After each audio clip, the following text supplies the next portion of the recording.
So you wanted to know about the anonymous mutes. Okay. So, yes, just realize that I'm an internet what's the word, neophyte or just immediate. I'm interested in experimenting with using technology in new ways, but this isn't necessarily a new idea. The idea is basically it's rooted in the idea that the ideal leader or king is anonymous. Is that they aren't seeking glory. They don't have to be they shouldn't be seeking to be a figurehead. And there's a lot of reasons why that's ideal. And so that's the goal of the idea. Now, the anonymous mutes might not be how that idea gets instantiated into the world. And it is an idea I feel like it's the proper way of being. And so I imagine it happening in the future. Like that would be, I'd be tempted to call it a prophecy and one that I could help create. But yeah, that's an experiment. And so the way it works is you end up with a website. Let's see if I can just share my screen. Share. And then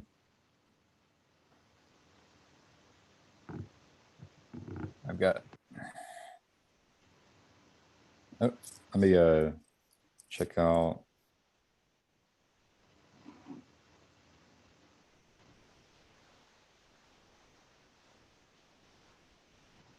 Well,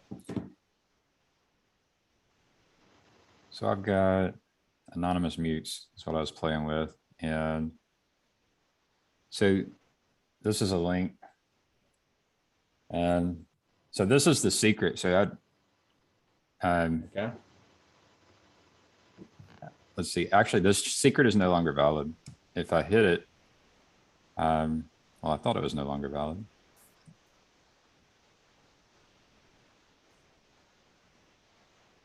Refresh. It's loading over here. I don't. But I can type something. I said, Gavin was here. And then when I send it, if it worked, then it would pop up into some of these anonymous channels. Also, I added a webhook for this attention to, and that's because the secret's not right. But when it works, it goes to an attention to, that one would, and it goes into Griswold Grimm's Discord server as the Tavern Wench.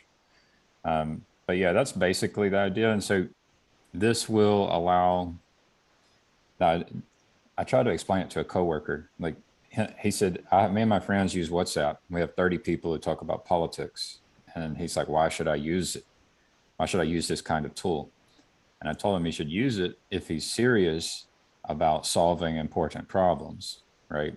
Because this could be a front for a proper way of thinking and talking about politics, right? Right now, they do it in private, but they could do it publicly, and they could do it in a way that's public. It's controlled, like the amount of people who are in it is controlled, and it's publicly facing.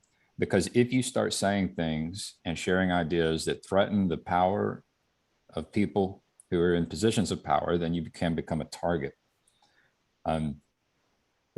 So that's like, so sure. Ideas that the idea. Yeah. Can I butt in with a question before you go any further? Yeah. So essentially, so are you saying that if you set this up properly, you can, wherever you post on social media online, there is a recording of your posts on your posts are collated at one single place, like your Discord server. Right. So the technology is called a webhook, and this is what and then like the company I work for, part of our offering is based on webhooks. And so when our customers register and approve our application having the right permissions, then we will receive the data that's associated with their Facebook profiles. And I can actually, because of that, I can read people's private messages on Facebook. So if you were to go have a private message with some of our customers, I would actually be able to read it because our application, our company has access to that data, and it's through webhooks. And so this is how the data is being saved into a database on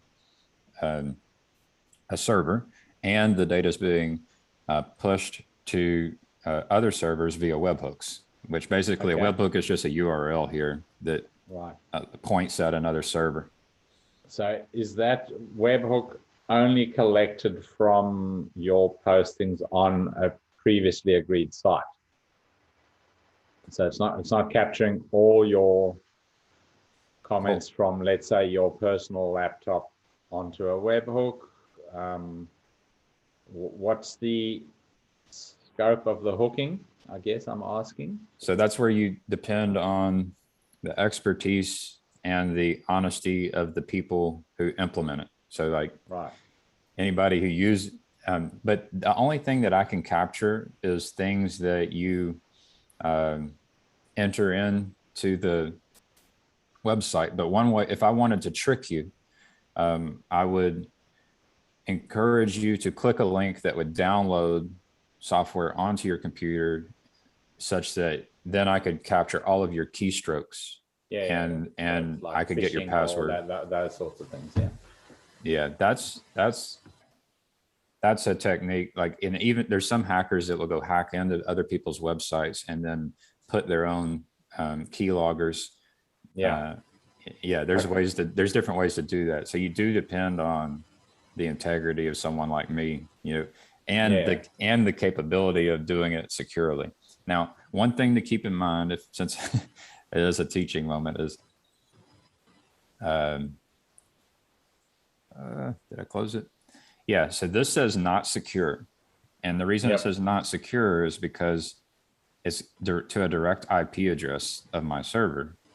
Now, and so when I share my IP address, people could get my IP address if they knew my domain names. And that's what they would attack. But this not secure thing it means that if you're connected to a Wi-Fi that is not properly secured, everything that you type into this website, it can be monitored very easily by anyone who has access to that Wi-Fi access point. You could have a white van parked outside. You just, so what you want is here's the other project, test.mail.herolfg.com. So you can see that this one has a connection is secure. And that just means that when you type something in through the browser, there is an encryption of the data in the browser, such that the data being moved through the network is encrypted. It can't be read by anyone unless they knew your private key. And the private key is on your server. Your server has the private key and can decrypt the information. And so that's why it says connection is secure. And there's a certificate authorities. There's all kinds of interesting things if you ever start trying to understand the patterns of organizations and trust, right? And how to do trust. So,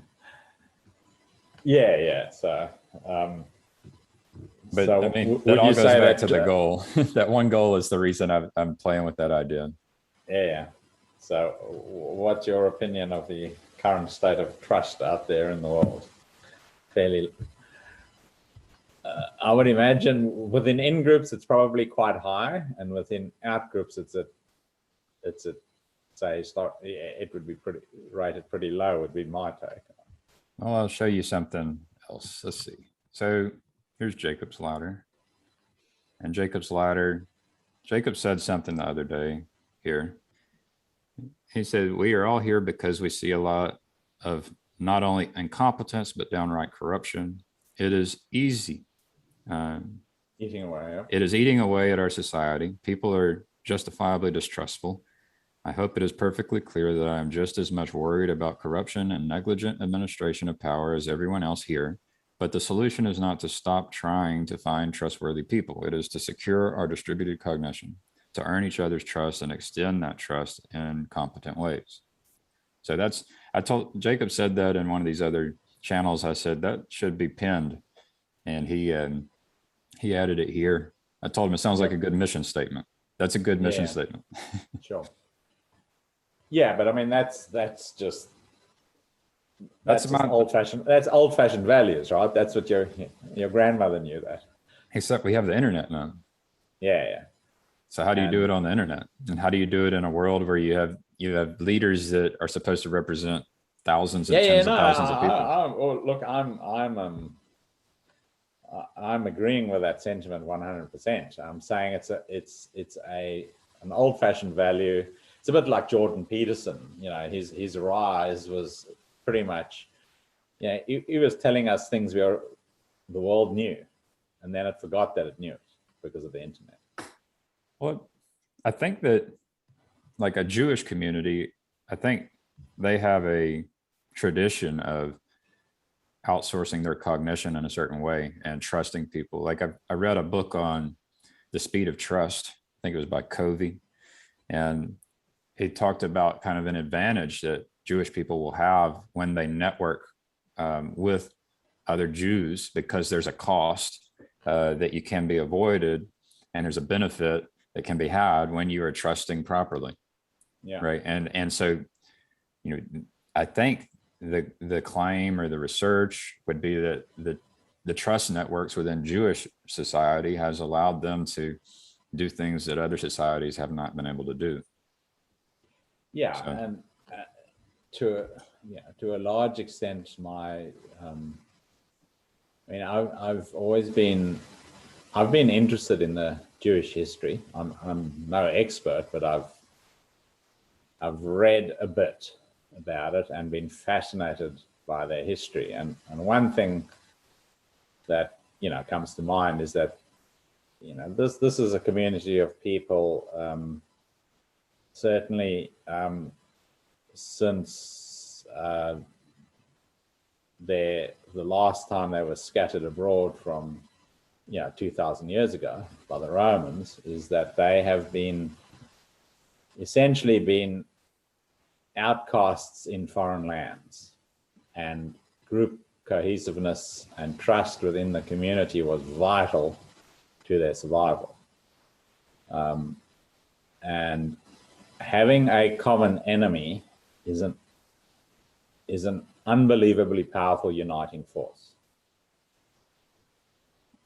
Because if you don't stick together, you die. And the Jews have learned that lesson just through sheer necessity. They've been exposed to those massive societal pressures for thousands of years, right? So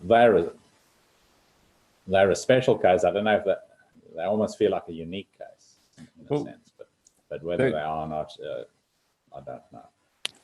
One of the questions is like, well, why do they have enemies? And one thing that I've thought in the past is, maybe there's this networking within the in group causes there to be an out group. And so the out group can then look on an in group with envy, or something, right? And scapegoat them, right? It's a cheap political scapegoating trick to say, our societies, there's problems in our society, and those people over there who are not integrated with us. Yeah. And let's face it, the reason why they're not integrated with us is that we've been attacking them for hundreds of years, but it's them. That's it. So I think there's another idea in the anonymous mutes idea that the goal is for, like, if you have an in group, the goal would be that you have something like a hive mind.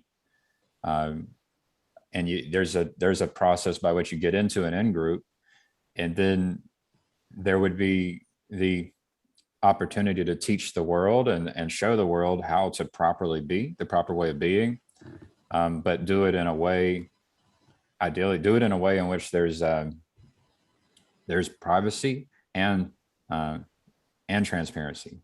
So you figure you have to navigate this idea, because when you have an in group and you have complete privacy, you know, that you could, people can imagine that you are, you are like the lizard people, right? Or, Yeah. people could Yeah, imagine sure. anything when you don't have the transparency. And so Yep.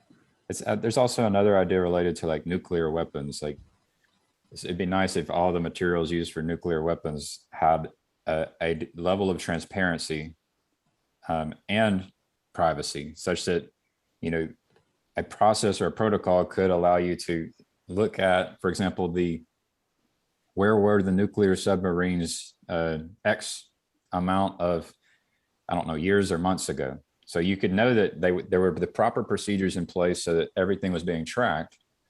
But at the same time, we didn't know exactly where they were, because that's sensitive information. But you know that there is this goal of making sure that you are accountable, right? Yeah. Yeah. So there's processes by which you can combine transparency and secrecy properly, and we haven't figured out how to do that as a society. And if people who are leaders, people who are the elite or the elect, um, figured out how to do this with the technology we have, I think it ends up solving the problem that I wrote about on my blog called the human resource problem. Well, my question is, do the current elite have any incentive to their main goal seems to be to remain the elite, right? Well, the thing is what does it mean to be elite? Like, so, yeah, I'm reminded of like Terrence McKenna. He's Yeah. like, he basically said the people that are empowered, they don't, I don't know what he said, but it's like, they don't deserve to eat the food out of your dog bowl, for the most part, right? So they're really not the elite. The elite are like people who have been running businesses and organized Would you people. say Bill Gates is elite and Mark Zuckerberg are elite? I feel like they know things, they have knowledge. Like, you could throw in Elon Musk in there. I brought up Elon Musk with Sure. Mark Lefevre, and Mark Lefevre didn't have anything good to say about Elon Musk. But the thing is those people, they have had successes and they have knowledge. They may have done things that are immoral, or at least some people would say are immoral, right? So does elite, how does that map onto morality, or what you believe is moral? That's kind of the issue, right? Yeah. So the reason why I bring them up is so they have, and certainly Musk is in that group.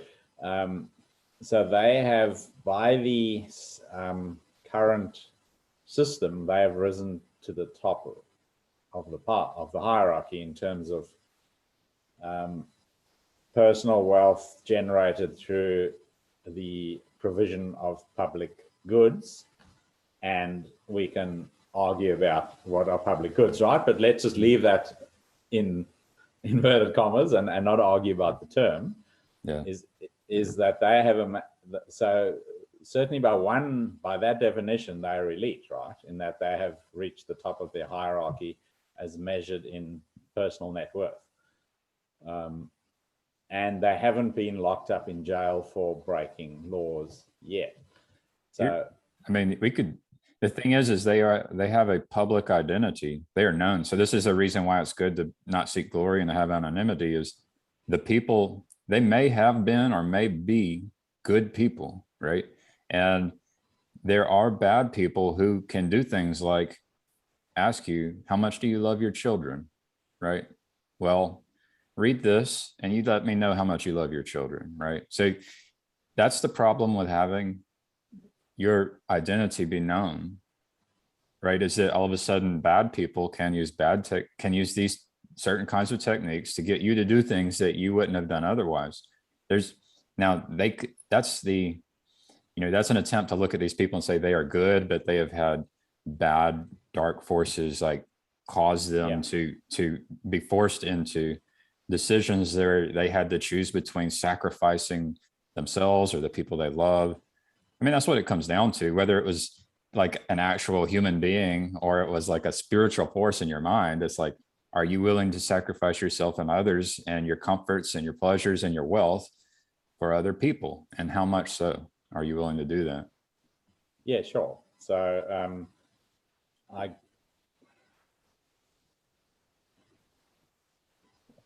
I mean, the question is, yeah. are they elite? And you know, So I'm suggesting that by one measure they're elite, and by that measure they exercise enormous power and influence in the world, right. and they get to decide by an orders of magnitude greater than you or I in terms of which way society will trend, Right.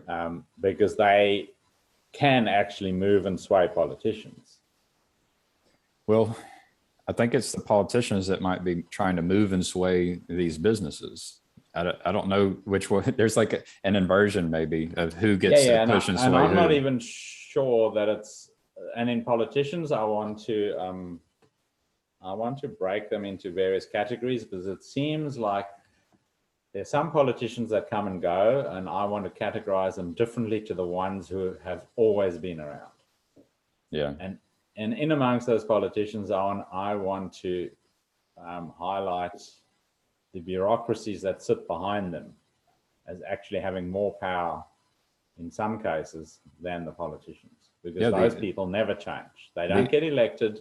They're protected by laws that they themselves have caused to be drafted. They're unfireable, and they run the world. The anonymous mutes, they run the world. The shadow cabal. The shadow cabal. But and this is not a conspiracy. This is just plain old-fashioned human self-interest working its way out. If you're in a position to craft laws to prevent yourself from being fired, you're going to do that, right? Unless you have a fairly good moral compass, and on average, the average moral compass is not that great. Well, so there's hard problems. So like you could take someone like Elon Musk and you can say, you can imagine ways he would change. But the thing is he is a human who's limited and he's not perfect. And so his ability to kind of manage an organization is limited. So there's a maximum size, which if his organizations were to get large enough too quickly, then it would fall apart. You need to have like processes, protocols, technologies, and systems to be able to manage scale. And that has to change over time. And so there's limitations. There's something similar about, so the question is, how do you manage an organization? Well, one strategy is that people rely on their family, and that's called nepotism, right? And it's related to trust. I've heard Jacob talk about this or type about this, but it's a way for people to extend to basically select people because they're family and they feel like they can be trusted. And this is not the ideal. Similarly, it's selecting people with your own religion. It would not be the ideal either. And so these trust networks, they're non-ideal trust networks related to the limitations of a human being to develop the proper way of extending trust. And that's what we're trying to figure out. So when these people, when the shadow cabal, when they extend their trust, their ability to extend trust is limited. And so it doesn't necessarily, so when you say it's human nature, it's not necessarily that they are only self-serving. It might be that they are trying to serve other people, but that they just don't know they don't know the proper way. They don't know the proper way of being. They're serving a worldview. There's no question about it. And to the extent that I would not go so far as to say they all have the same worldview. I think there are provinces within the principalities in which they reside, and there'd be cities in the province, so there'd be multiple islands of views operating within the cabal, and they'd be aiming at different things. Right. The one thing they have in common is that they're not they are not to be sacked. They're not to be what? They are not to be gotten rid of. Their positions are sacrosanct, and they've entrenched themselves. Yeah. So it's a bit like a parasite that is firmly entrenched, and then if you rip it out, they say, if you rip me out, I'm wrapped around the aorta near your heart, and I'm going to cause Yeah. I'm taking the whole system down with me. Well, that's So that's a fear-based thing. I mean, I yeah, had a similar thought. Like, imagine that I'm able to be an anonymous mute who is connected with people, and I have influence, and through those connections and networking, there's beneficial relationships. You know, at any time, especially if I'm an anonymous mute, the I could be forgotten. That network could be disconnected, yeah, and that's because any one of the nodes in the network could end up having a change of mind or a change of spirit, and then they may have reached into a position of power and status through you know through my help, and then they can all of a sudden disconnect. And so a smart person would say, well, I need to make sure I'm getting status, position, and power as well. Mhm. Whereas and so everyone can end up going into glory seeking mode. yeah. And it's because That's they one view have, of game theory, right? Is that then become it's the good old fashioned the well, strong will out, and it's survival of the fittest, and it's but that's etc. I think that there's a process to mitigate these threats like we're doing right now. Like we're recording. I've recorded other conversations, our first conversations. And so if I establish a connection with someone and have recordings and we say we're not going to share it, we've established a trust-based relationship. And, you could say, well, um, if that relationship were to get severed and one of you felt, if you both have copies of the thing, and then one of the person went and accomplished and achieved power and forgot about the other person, that's when the other person says, well, I knew him, and we were talking about these ideas in the beginning, and here's the evidence. And this was to Brett Weinstein. He didn't really do this when he was having his conversations. Like, did he really have those conversations? Well, Sure. you can use technology to have conversations in the proper way, such that you kind of have the evidence that there was some teamwork happening, right? Because you mentioned Bill Gates. Bill Gates, I think maybe there's a guy named, I don't know if it was Apple or Microsoft. They each seem to have like a partner who doesn't become the figurehead, right? Yeah. And then, Well, certainly Zuckerberg, there was someone like that in his history that he actually played out. yeah, I think all of these people, Yeah. I would be surprised if any of them did it by themselves, right? They have these organizations of people and Yes, of networks, course. and so the thing is how much are they seeking glory and trying to be a figurehead, versus trying to bring people with them, and try to identify the people who should be in the positions of power, because the ideal leader ends up being the one who ends up serving all of the this is the only way it scales, if the ideal leader serves other leaders all the way down. So you invert the whole hierarchy to a degree, right? Correct. You get to pick who you network with, and then you try to end up helping those people and facilitating those people, and you become a servant leader, and then they should end up doing the same thing. And that's the way it all scales out to all of humanity, if done properly, would be the hope. Yeah, but that's not something a single human being can institute, though, because there'll be someone else who wants to play a different game. That's the problem that humanity has faced throughout history. So you might get some wise priest king kind of leader, and he for the period of his kingship, the kingdom might thrive, and then bang, he's passing. You'll have either a nepotistic transfer of power to a family member, or to a close friend, which is another form of nepotism, because it's someone that he passed his power onto through his will or through trust, or the society deemed it so. But invariably, these projects collapse, right? Well, certainly history is littered with Well, history and fiction are littered with these archetypes. but there was no righteous king. Like people read the Bible and they think that these were the righteous kings. Oh, no. They weren't. None of them were. No. That's exactly a sign of the failure of mankind. So redemption is yet to occur. I'm just claiming that there's a proper way of being, and it's immune to the problems that other ways of being have, right? So as a leader, if you behave properly, you end up that people do not fear you, people do not want to take you out, and people can leave you, and that's fine, right? Yeah. All the people who are in positions of power and are figureheads, they are not doing it properly, and because they don't do it properly, you end up with the pain and the suffering, the neglect, the abuse. I'm not disagreeing with anything you're saying.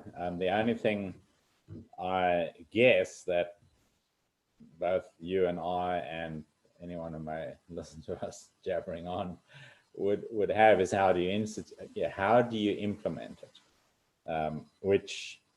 How do you implement it in such a way that it is broadly agreed everywhere? Because there are many ways to spoil the party.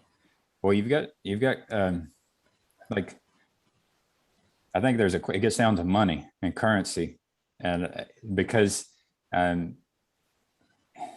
obviously, you and I, we want to be aiming at God, and then but then money comes into the picture, and it seems to change people. And like all of a sudden, the ones who seem like they're aiming at God, there's a question. It's like, well, what's the proper way to spend money? This is a huge question, and it's something I think figuring out the proper way of receiving and using and giving money is connected to the proper way of organizing and cooperating, right? And I think there's a lot of ways of doing it. There's a lot of experiments that can be run that haven't been run yet, especially with technology. So like, especially with like the cryptocurrency, like the fact that the thing that's cool about crypto, or the idea, is that it's digital, and then you can have a small amount of fees, and you can even program the process and the protocol into the way that the money is distributed, such that there's not a single person that's saying, I'm gonna decide whether you get more or less money. You could end up at the end of the day with a process or protocol figuring out how the money is distributed, right? So you end up with humans who are seeking power and are trying to be self-serving, and they end up. So all these systems whereby we try and build systems to do things properly, all of those systems can be hacked to the hacker's advantage, right? To gain wealth or inside information or power. So the only way that this works, and this comes back to the project that I'm convinced our project is as well, is that it requires a transformation of people. The spirit within people needs to be changed. That is because humanity's been playing this game since we've been drawing figures on caves, and we've been able to discern the writings and the musings of civilizations long dead. Is this game that we're discussing has been pondered forever, right? And the only way to do this is to transform humanity. The problem with that is that we have children, and children are born, and they have their knowledge is limited. They say like they are ripe for transforming, but they are in a state of immaturity. And so like my claim is that we're all in states of immaturity, attempting to transform toward the good. And so, that you can have the elect, or you can have people who are transformed in some amount in the right way, and that would be good. But you still have to deal with the problem of immaturity, no matter what stage of development you are. You're going to be in a world with people who are immature. so what I'm envisaging happening within our lifetimes, within the next couple of decades, in the next 20 years. So, and it's going to happen, the initiation point's going to happen within, let's call it Earth Day, April 2025, or very shortly thereafter. Is that there's going to be a transformational event that will occur. New information will enter the world. And then a bunch of communities are going to form as a result of that. And these communities will be essentially attempting to gain maturity. And each community will be a different experiment. And these will be connected, these communities will be connected to each other, and the world will be watching them. And the world will be witnessing an in real life series of experiments to determine the proper way to live. And this process will be the process that leads to the establishment of the kingdom. So I'm not giving away specifics, but I've made a general statement of what I believe is coming. Yeah. And this is actually related to, tangentially to that question that I posted on Bridges of Meaning Discord to Paul. It'd be interesting to see if he gets around to it tomorrow or next week. Today. For me, it's a today. Oh, today. Okay, yeah. That is a very interesting book, which is deeply symbolically written, but it's I want to talk to Jonathan Peugeot about that in due course.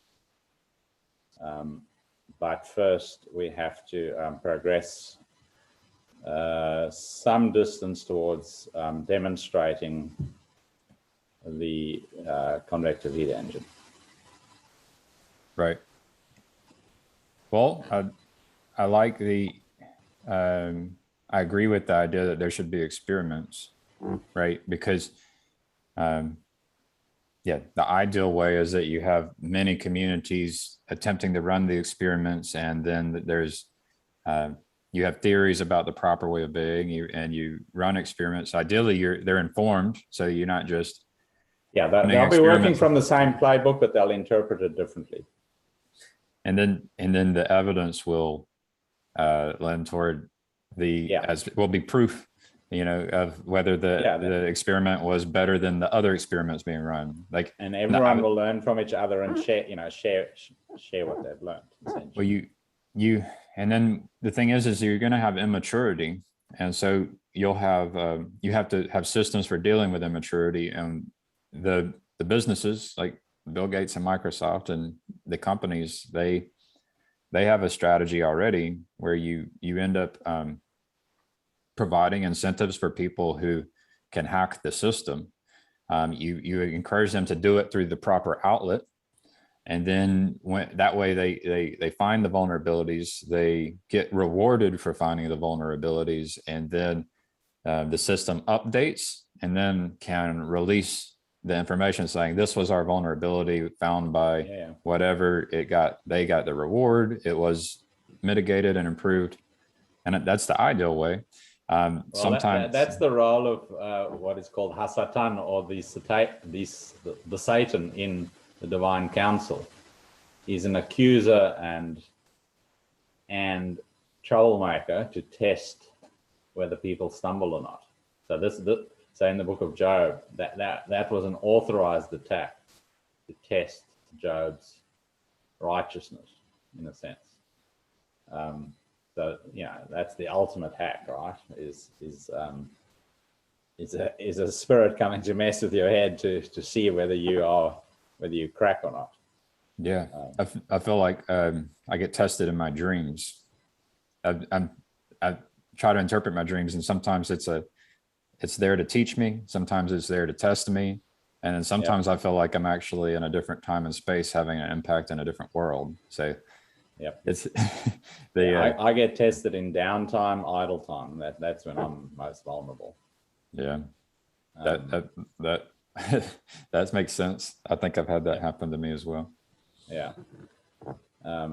So yeah, it's just that's certainly my vulnerability. I mean, it might be that we're all going to be immature, and we're just trying to develop systems um, that are in harmony with the facts of us being immature.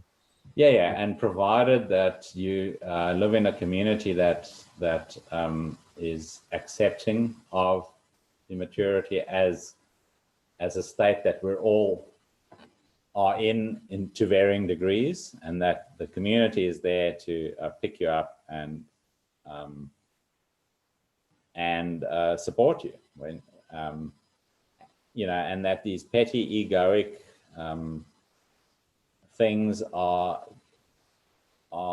shown the door as soon as practically possible for any one individual, because those are the things that really trip people up, are those internal immature egoic ways of being.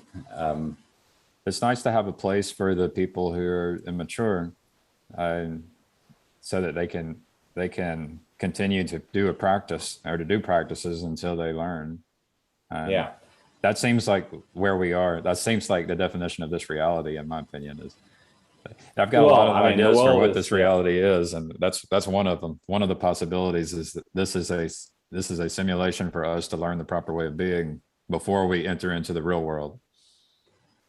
well, I mean, there's all forms of ways that one, in a sense, in the sense that we go through life learning different lessons, and every learning experience is a simulation for the next application of what you've learned, right? That's you can use simulation in that terminology, in that, because you can adapt a lesson learned in a parallel or related field, and you can, what's that word that Viveki, you can exact it across to a new situation.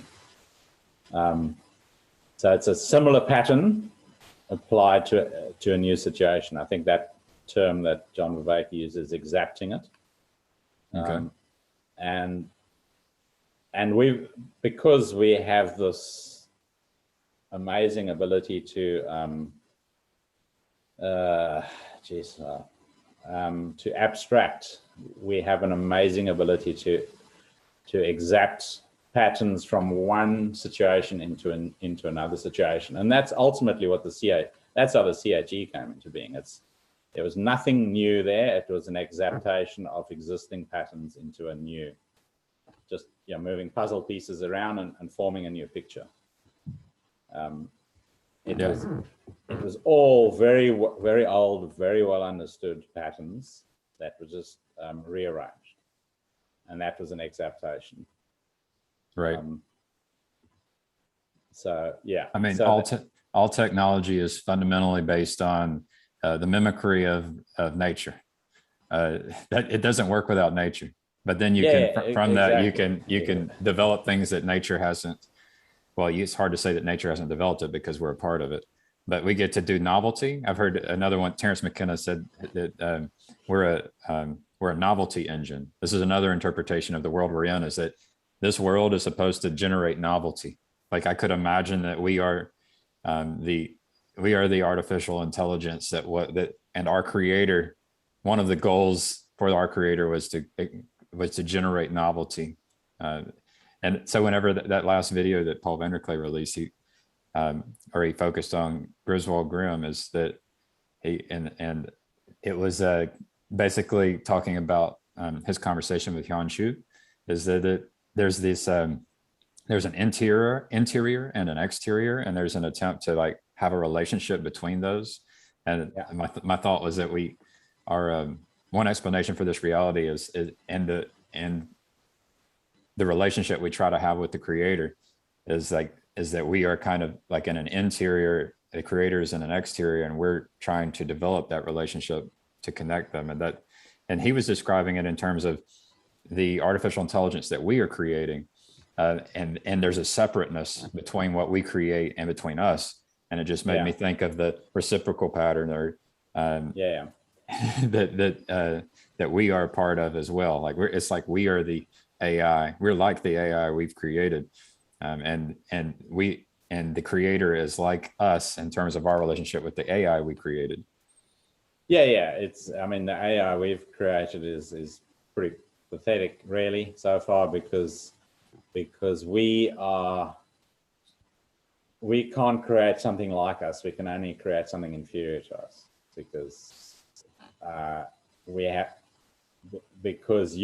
can't recreate yourself, right? You can make a poor facsimile of yourself, because in order to make something equal to, it's physically impossible for you to make something greater than yourself. Well, it's rationally tough to rationalize how you're going to exceed your own capacities in a creation of because that would mean is that you'd have to be greater than you are in order to create something greater than you. So there's a rational problem there, correct? You could accidentally do it. You could accidentally, crack the mythical code, but you can't rationally do it. We've created systems that, I come from the world of missile defense, and we've created systems where missiles flying thousands of miles per hour can go head to head with the systems we've created, and no human could do that if they were steering that missile. So we can create things that are beyond our capacity. They can do things that we can't do. Not beyond our intelligence. Because those missiles are within our capacity. We can govern nature to the extent that we can achieve a high degree of accuracy. That's rationally possible, but that is a small number of variables that we're controlling. It's not a highly complex system. Well, the thing is maybe it's not beyond our intelligence, but our intelligence has a certain clock speed, and has a limited number of inputs, it has a limited number of processing power, memory, hard drive, and then we're able to essentially put all of that intelligence and condense it down in space and time into a small unit. So it's not beyond us in terms of, like, ultimately, if you gave humans the full, if you slowed down time and space, but because of our constraints as humans in terms of what we can do in time and space, we're able to have a creation that can do things in a small amount of time and space that no human would be able to do. I'm not disputing that. What I'm disputing is that it's the ultimate capacity in those things is they're fairly one-trick ponies. They're limited devices with one or two functions. I feel like this would be a conversation that the gods could have about us. That's what I felt like. Whenever you're saying these things, I like to imagine that this is perhaps what the creators are talking about outside of our simulation. Oh yeah. They're looking at Gavin and Jason. Oh yeah, no, he's way off track and this, that, and that. No well, there's a few tricks. I can't do all the tricks. Each of us, we have a limited number of tricks we can do. But the thing is so, like, as creators of artificial intelligence in this reality, in this simulation, we can actually, the problem we haven't solved yet is how do you make these one-trick ponies interoperable so that they cooperate? And that's but cooperate towards what? Because that's the part that we still haven't figured out, right? Is what is, and again, I could play that game, or I could pose that question, which I think Peterson, these things have been discussed, perhaps not quite the sense that I'm framing it now, but we cannot rationally conceptualize of ultimate reality from within the system. That's God. Only God can do that, because we're in the system. So therefore, we can't model the world, and I can't even model you. I can't control you. I can't model you. I don't have a clue what's going on inside your head. And I'm one of those people that even look at people who train dogs and say, how the heck do they do that? Because that's mysterious to me. Whereas give me a mechanical thing and I can make it do certain things that other people struggle with. So, well, what's in our technology can actually, it can, the human is limited, right? As far as how far they can see and how many eyes they have and ears they have and what spectrums of light they can see.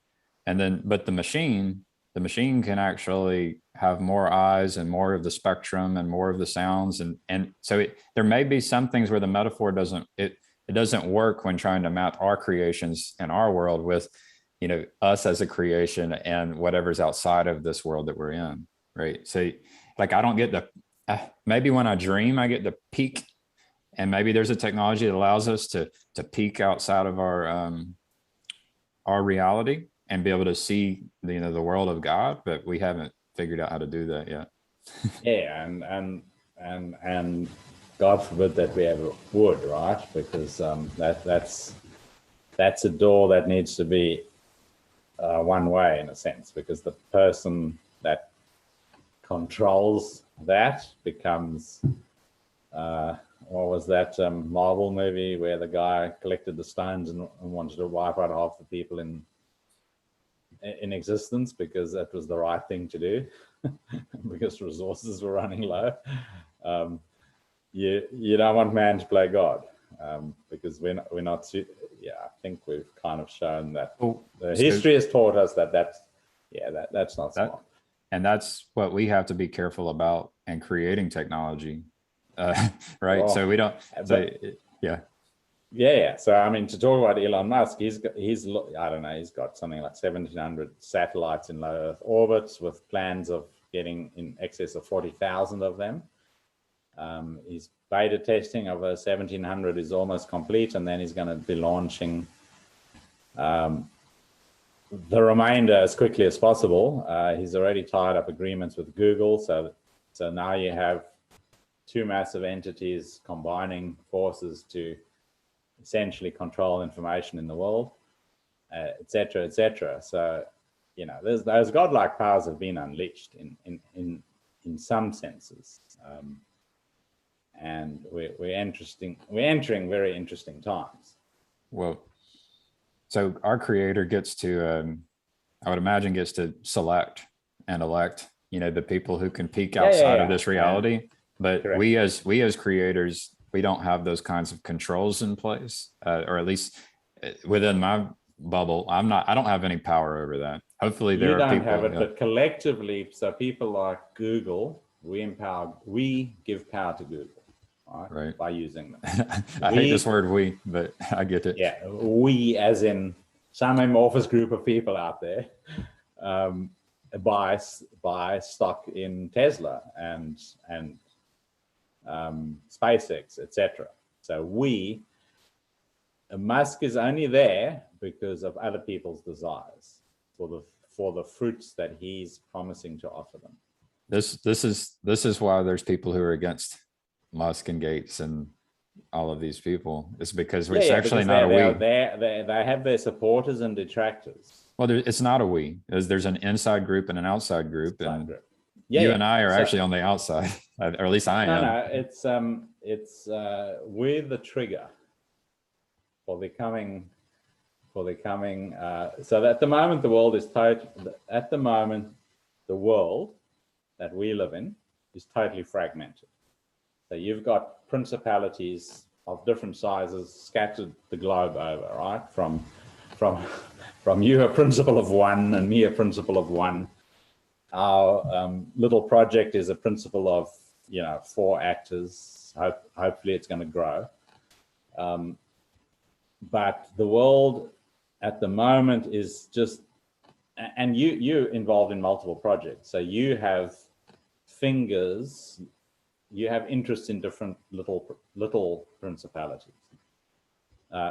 Also with ambitions of growing some or all or one of them, into something meaningful and impactful that will change the world into the vision that you have for it to be changed in, right? You have a vision that you'd like to see the world be moved into a certain direction, as do I, and as does anyone else who's not just directly trying to eke out a battle for survival. I'm not like a I don't spend 100% of my day as a consumer.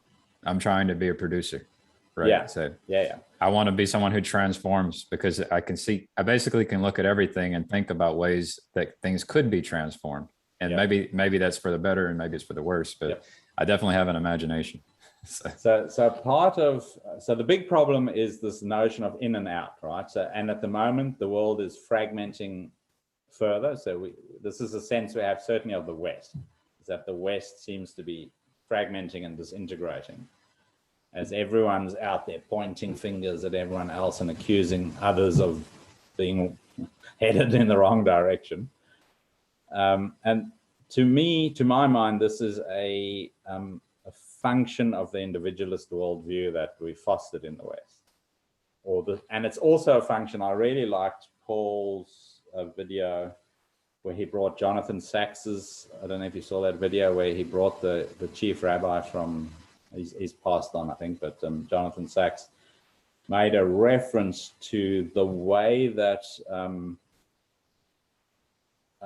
the Greek language and the Hebrew language, or the written form of their languages, evolved.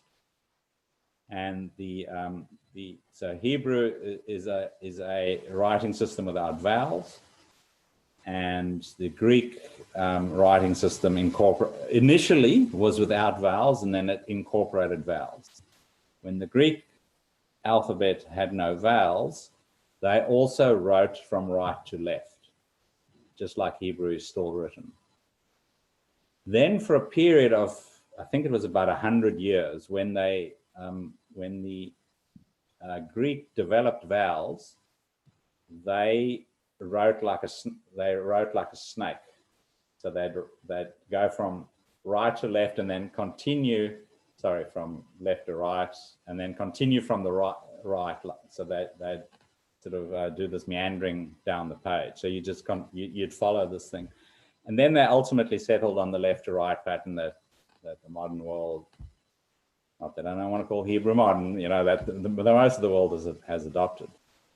And he then so he got this theory from a psychologist who preceded McGilchrist in terms of left brain and right brain sort of specialization.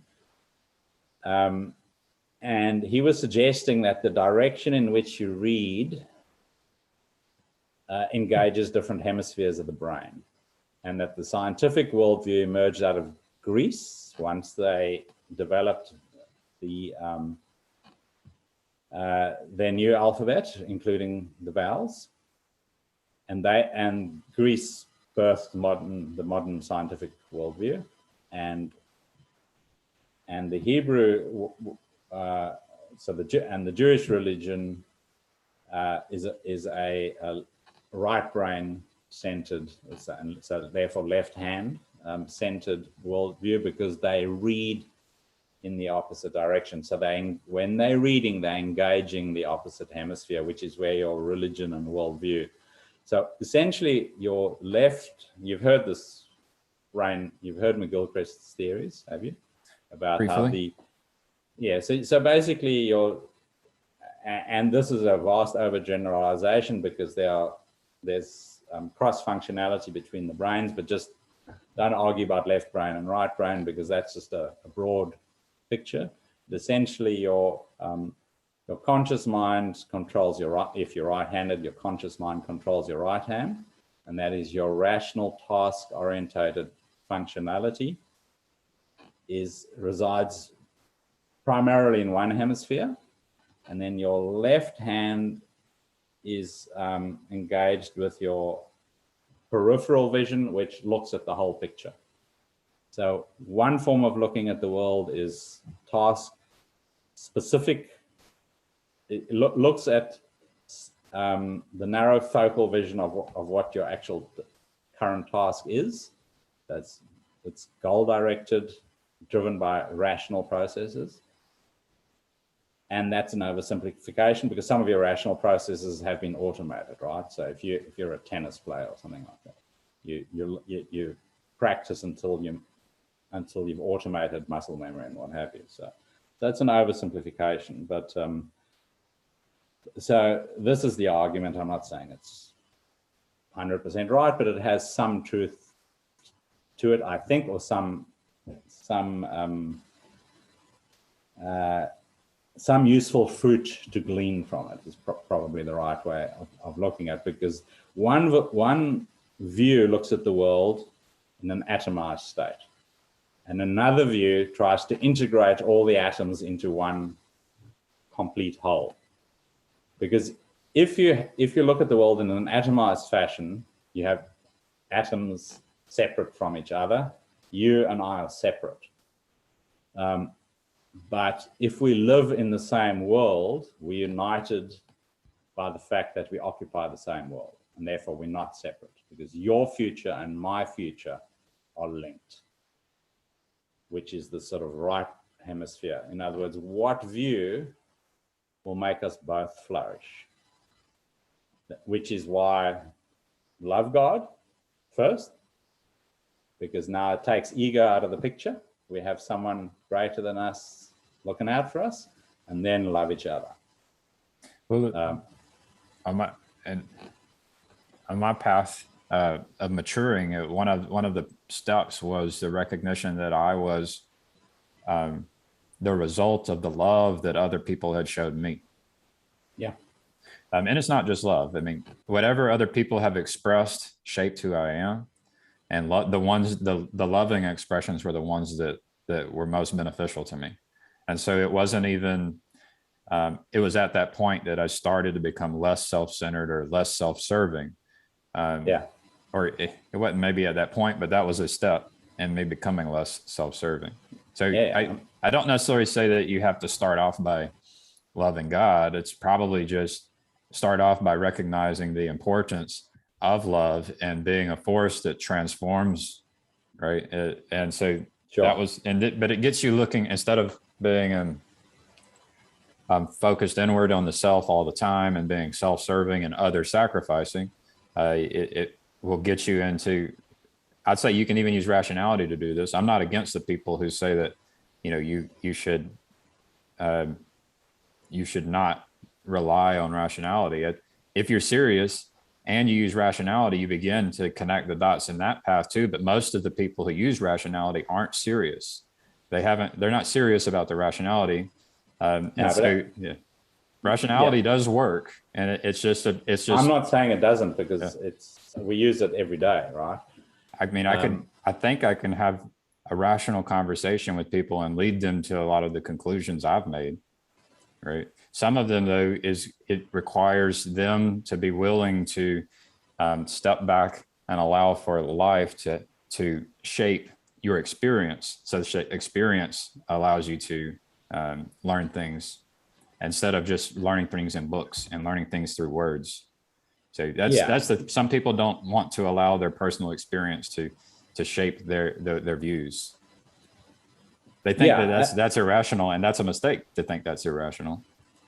I mean, your personal experience is what you've personally learned. That's what experience is. It's a learning process. So you've learned some things about how the world lays itself out. If you discount personal experience, you're an idiot, because it is how you it is your. Yeah, I mean, I don't know how you could live in any other way. You're not living otherwise if you're not living through your experience. You had said earlier that that it was, you had pointed at individualism as the reason for why we end up where we're at.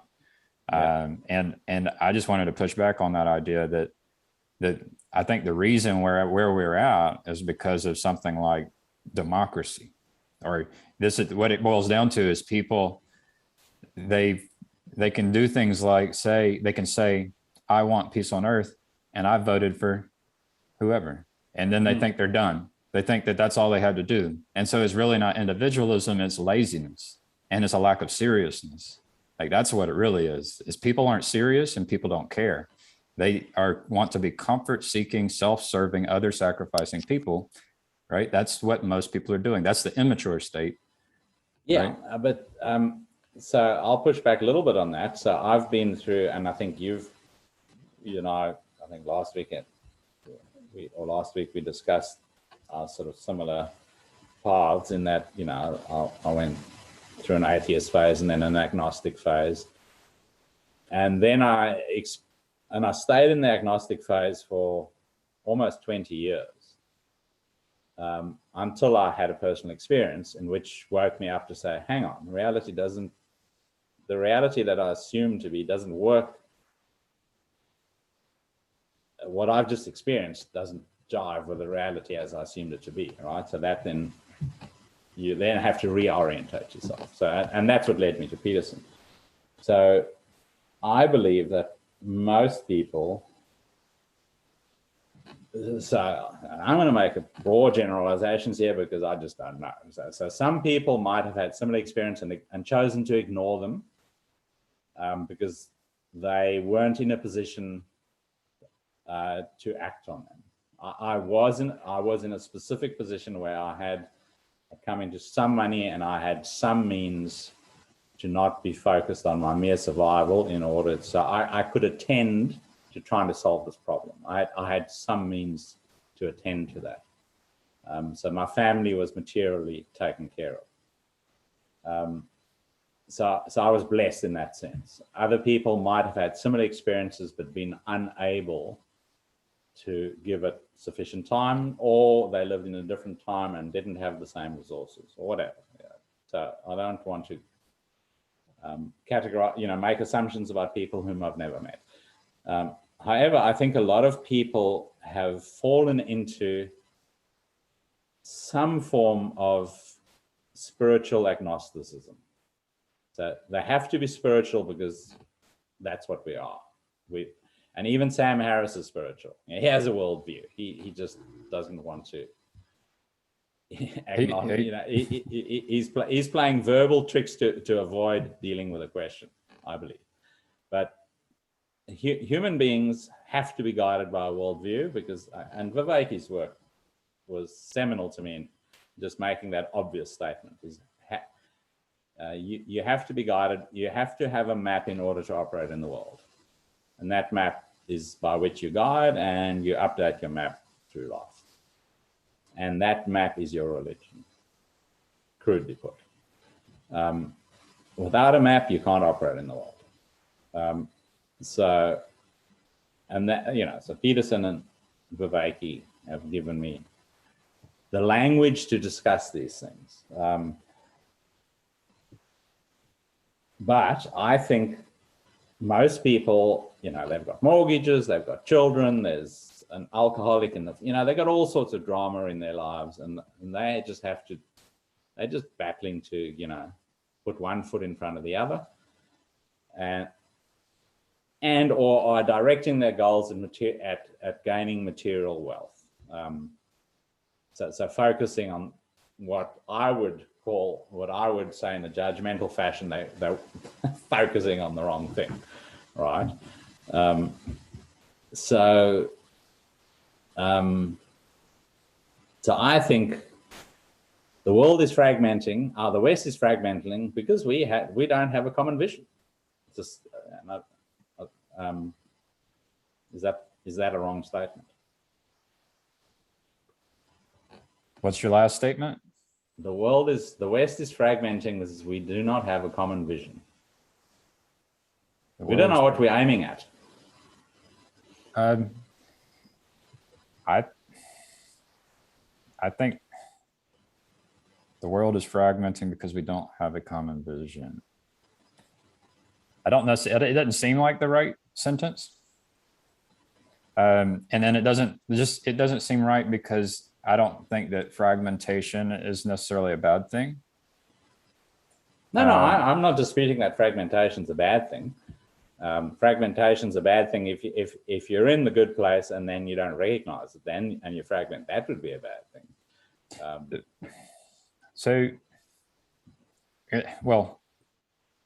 Which has also been recorded in the Bible, right? I don't think people have a vision. To me, if people had any kind of vision that was good, then we'd be doing good. but it's the fact that people don't have the vision. They're sitting on the couch having the cookies thrown at them in their mouth. They go and they vote and they think that that's good enough, and they're not serious about anything. That's but like those are the 90%. those are the lost agnostic individual people, because there is no common vision. They just got a vision that Well, they've sort of extracted from society, and they're just doing whatever it is that the culture is telling them to do. But there are people with vision, right? So Musk has a vision. Gates has a vision. The cabal has a vision. So there are visions out there, but it's not a common vision. Right. Well, I would just say that the popular, what has been popular, the visions that have been popular, that have been like injected into the minds of the people, they haven't been very good. No. And the people who are pushing those visions into other people's minds they either don't have goals or they don't have good goals. And those goals tend to be that they're willing to sacrifice others in order to serve themselves. So it's not I'm okay with people not having vision. It's a state of immaturity. What it is that they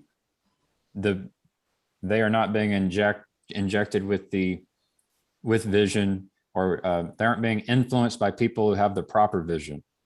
Right. And does anyone have that? My question is, how do you define what the proper vision is? At the moment, I submit that no one has that view. Well, if you're wanting to sacrifice other people, then you have the wrong vision. Yeah, I can point to a trillion wrong visions. Show me the right one. Well,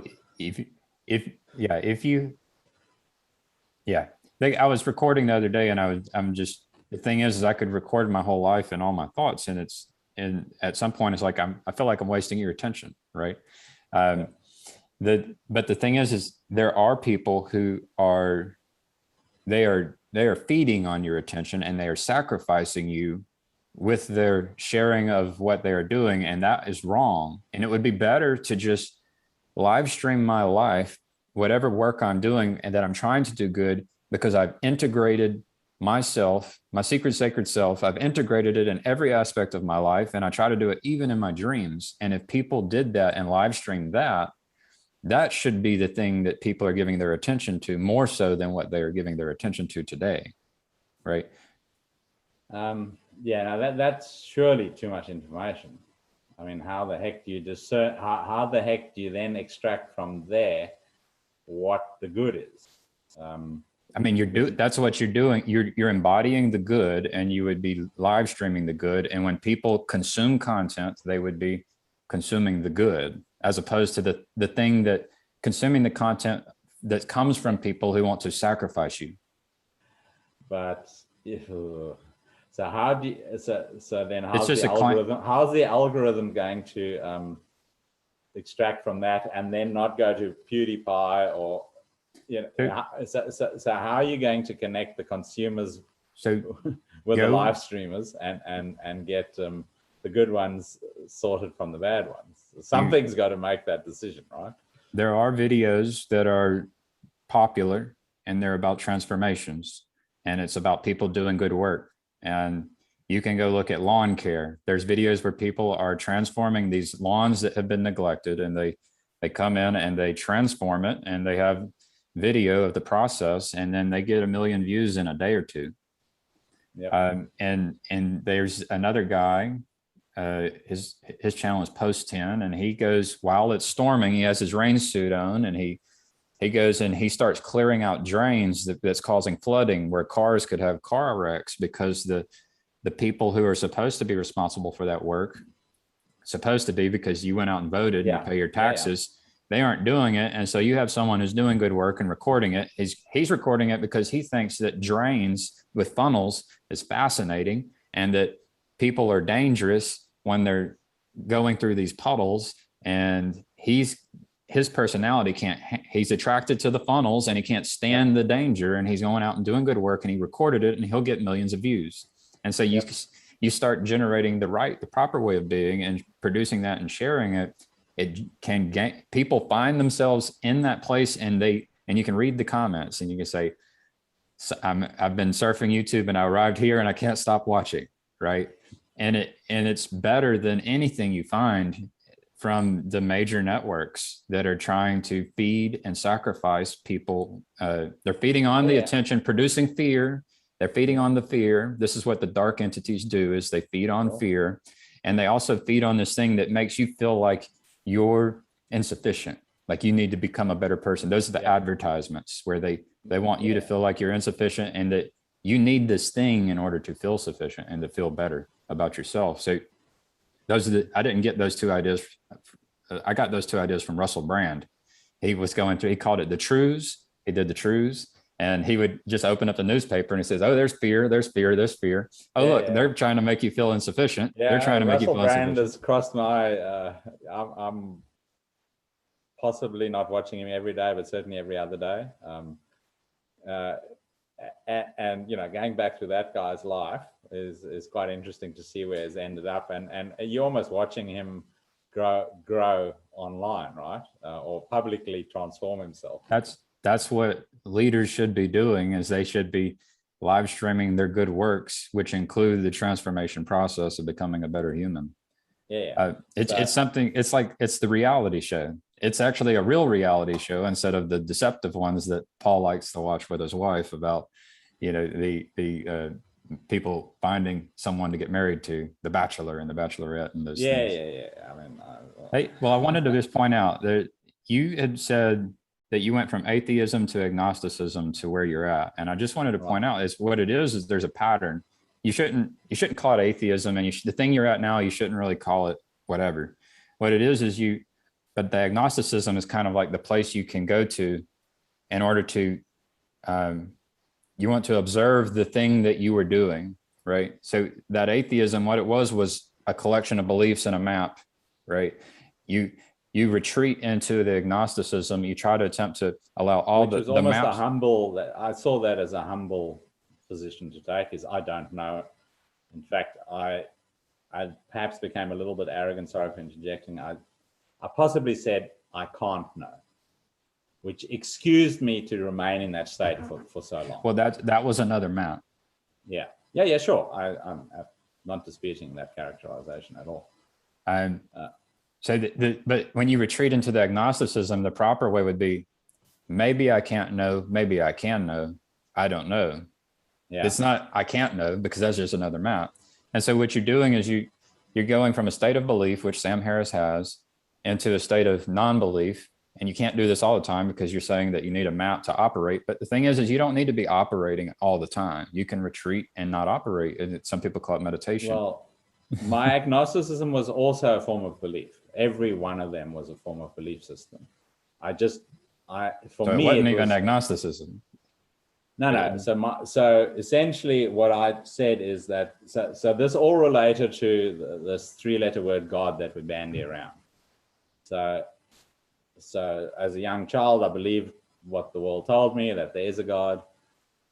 And then I vehemently rejected this God as a teenager. And then in my final year of university, I became agnostic, which allowed me to become a formal pagan. This was a new belief system. Deal with what's in front of you. The rest of it's mumbo jumbo bullshit that you can't prove one way or the other. So I became a physicalist materialist, and I acted according to that map. So I didn't at any stage sit down and do nothing, because as Peterson said, you're an aiming creature. You have to do, in order to aim, you have to have an aim, which means you have to have a map. So I've always had a map. It's just what I was aiming at.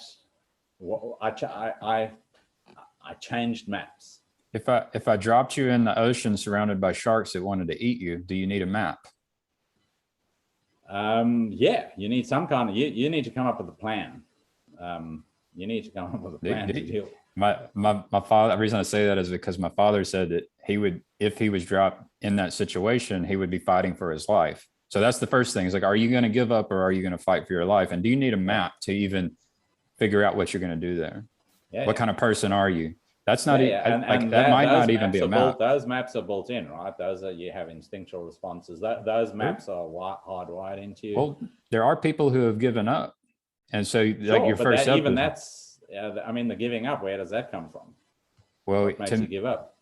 I mean, How would you know? I hesitate to say that's even a map, but it's a spirit. Do you have a fighting spirit that wants to live? Or do you have a surrendering spirit that's willing to just give up? Yeah, and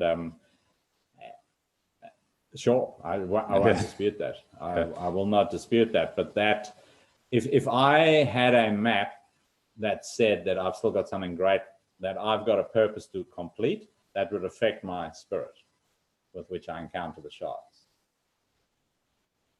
I think you can, if you're really a pagan though, you can actually, you get put in that situation and you're like, all right, this is it. I'm going to do my best. I'm going to try to survive because that's what life has given me. And whatever happens, happens. I'm going to do my best. Right.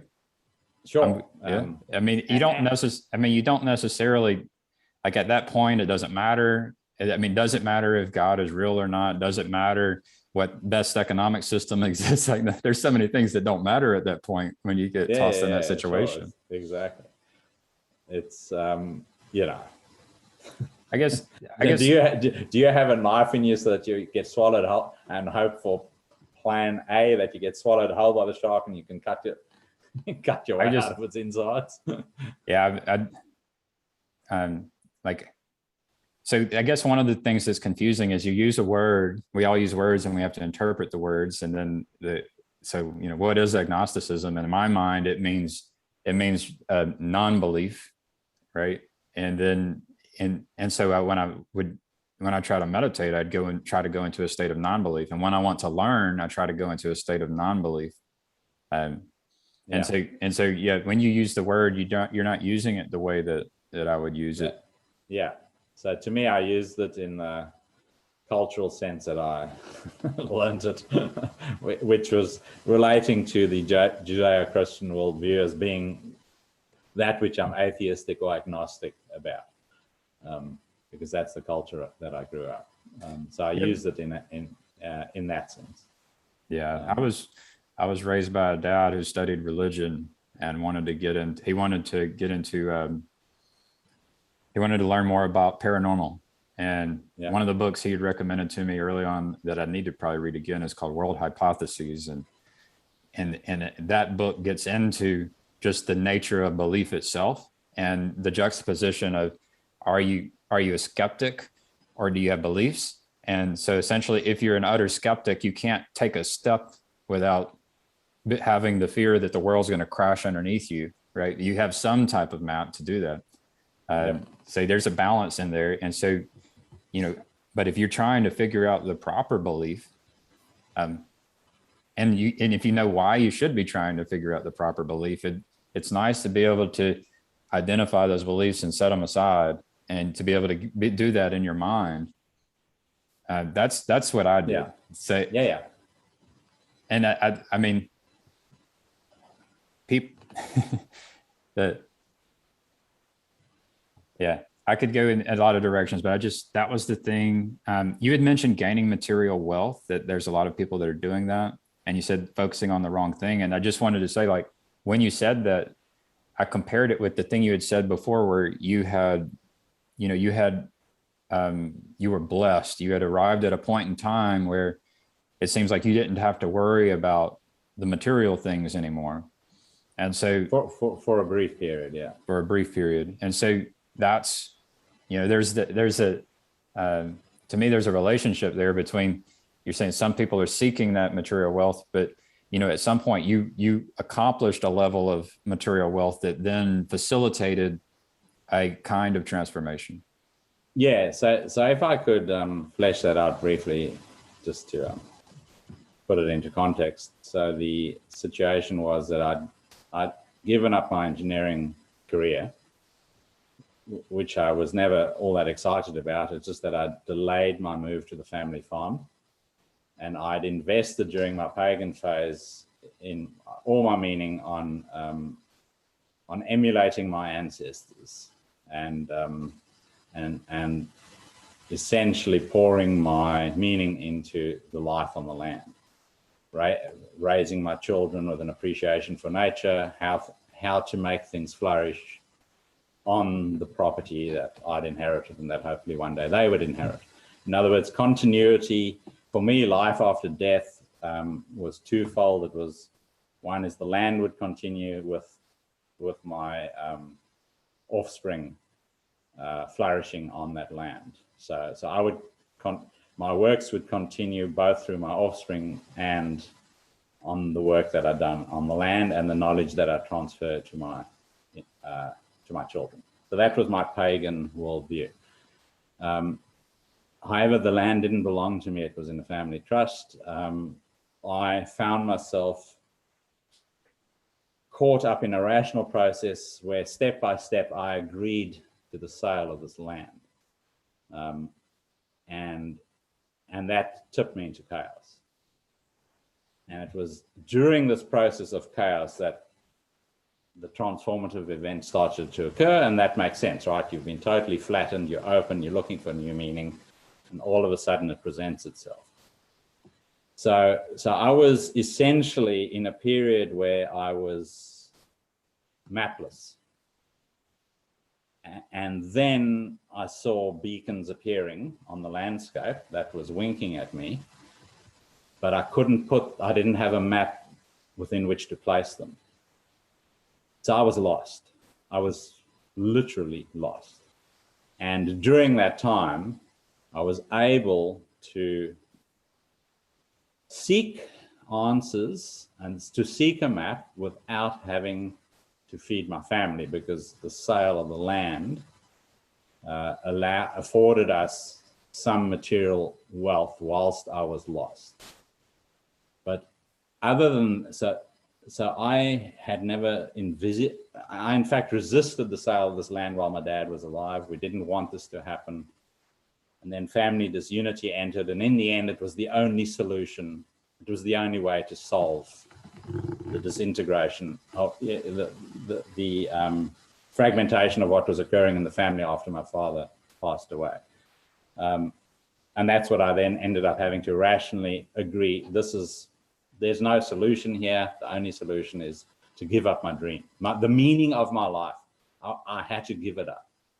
Rationally, consciously, step by believing step, I had to do that. And that it was that and another personal experience, which I won't bore you with, but there were two periods in my life which were hard to differentiate into which one was harder to live through.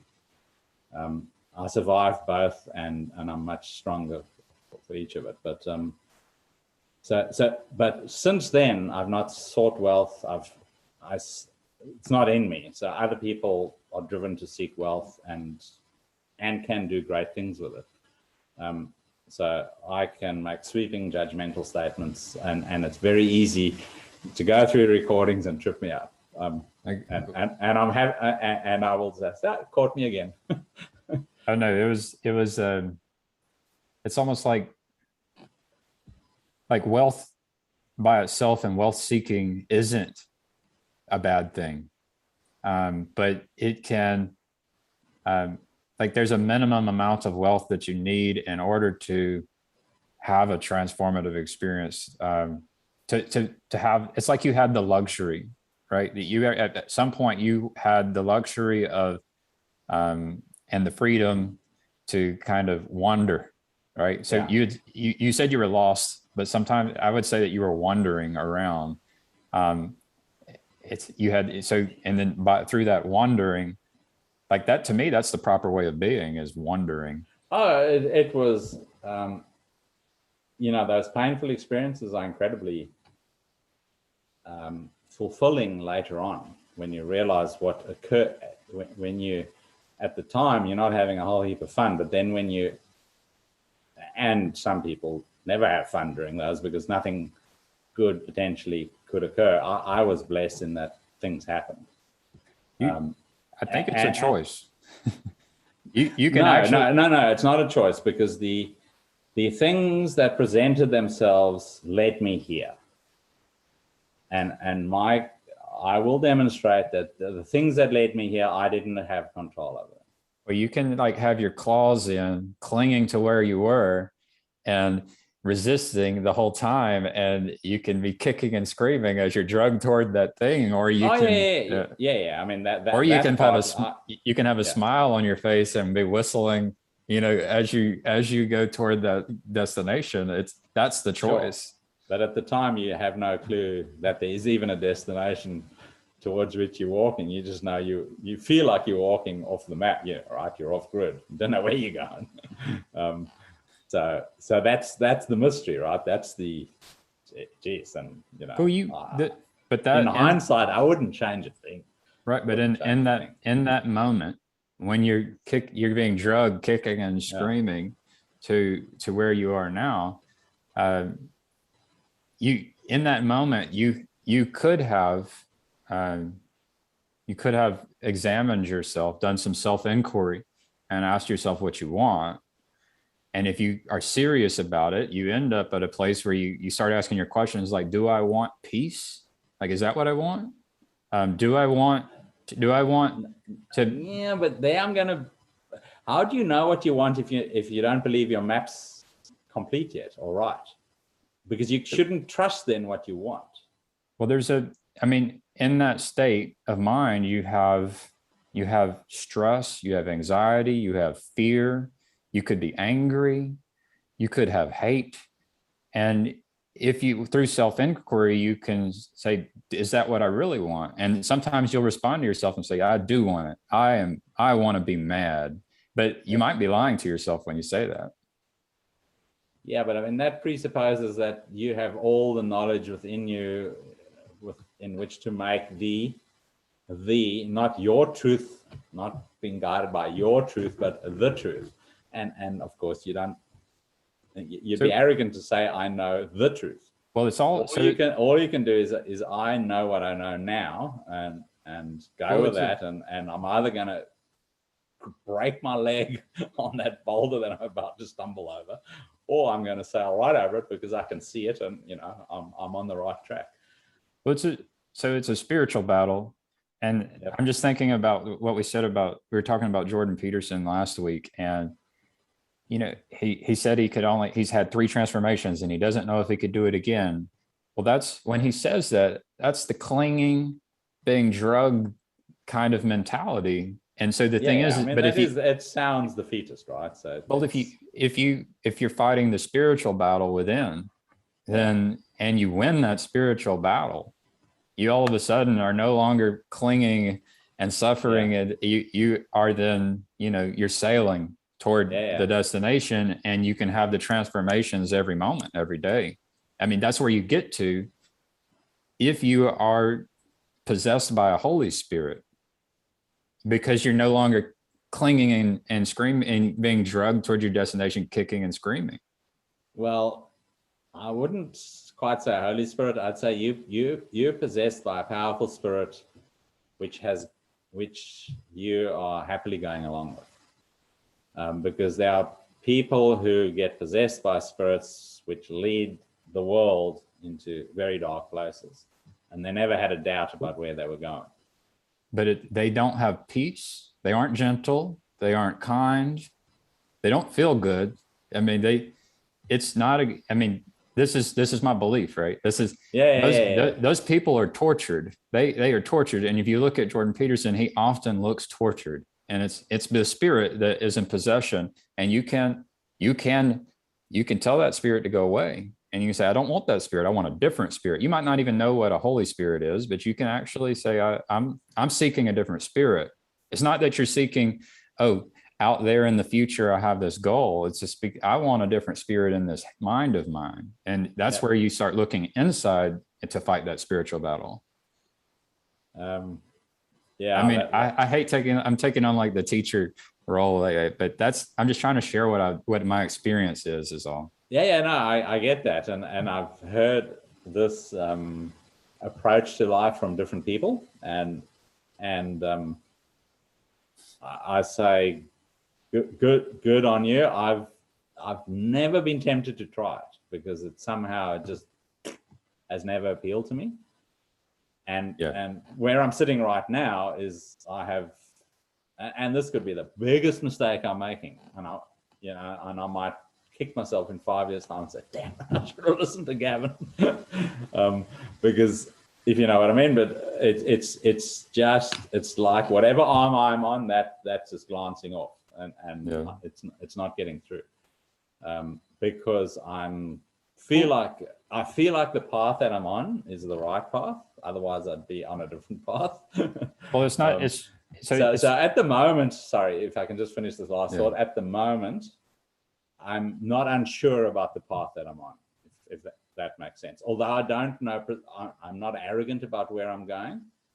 I feel like I'm being guided, and I'm comfortable at the moment. So I'm not changing tactics yet, but it doesn't mean that tactics don't need to change in the future.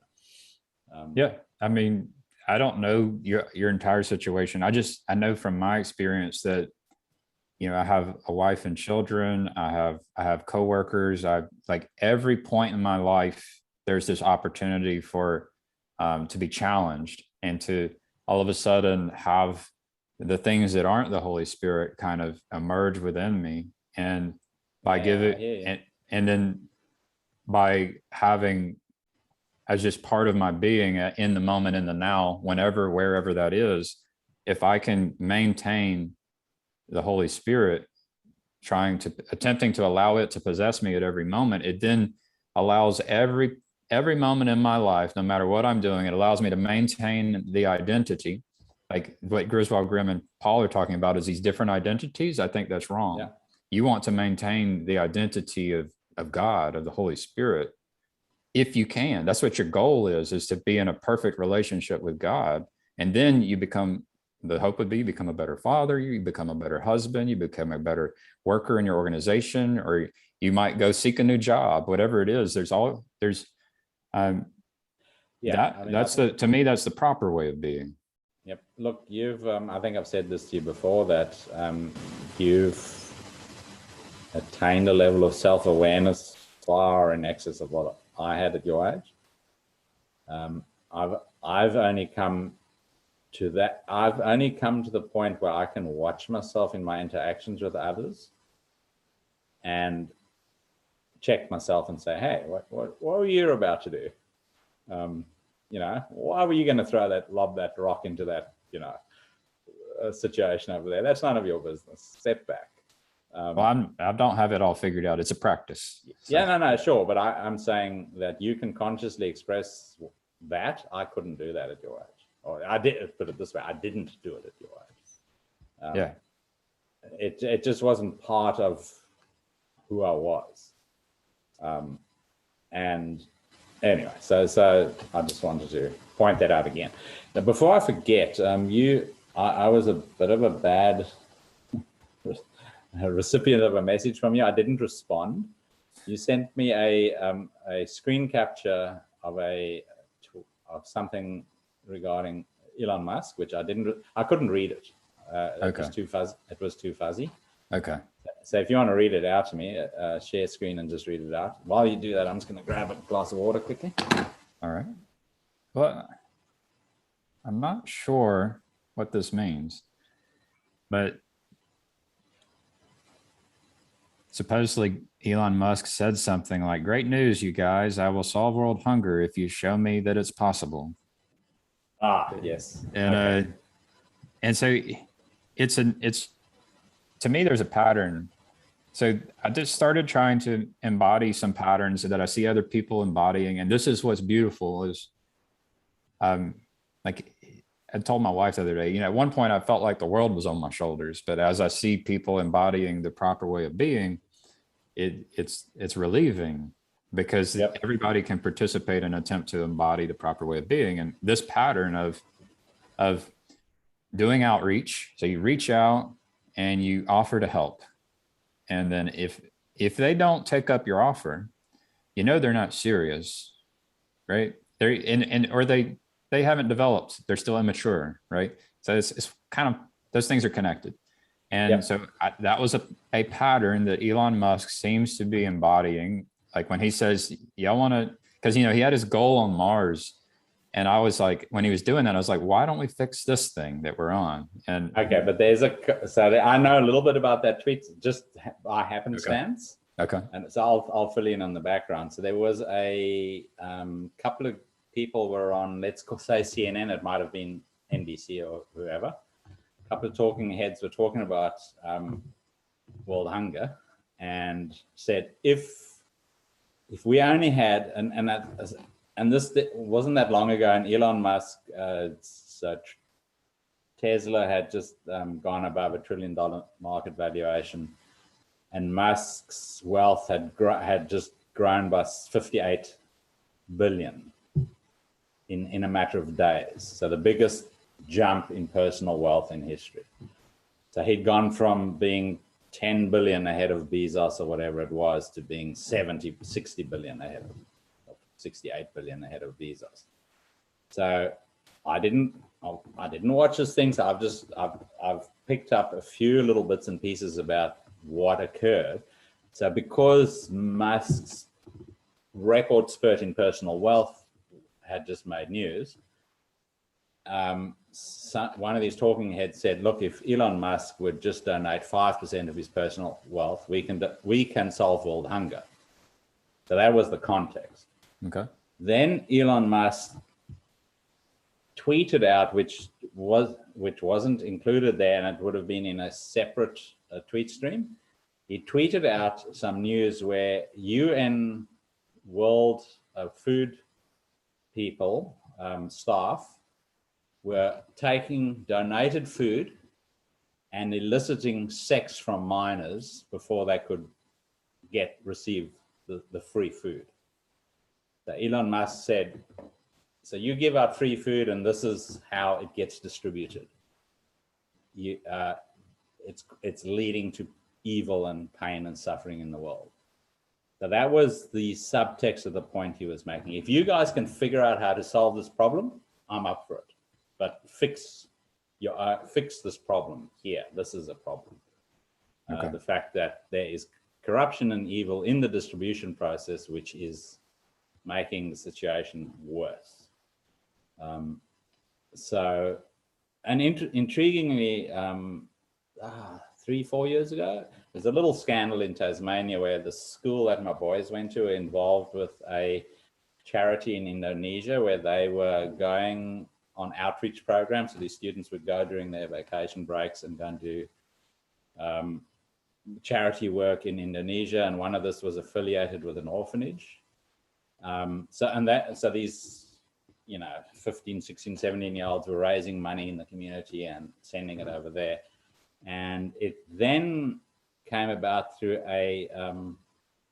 some other oversight body discovered that what was actually going on in Indonesia, as this orphanage attracted more funds, and the funding was related to the number of orphans, is this orphanage started paying parents to give up their babies so they could become orphans, so that the orphanage could attract more funds.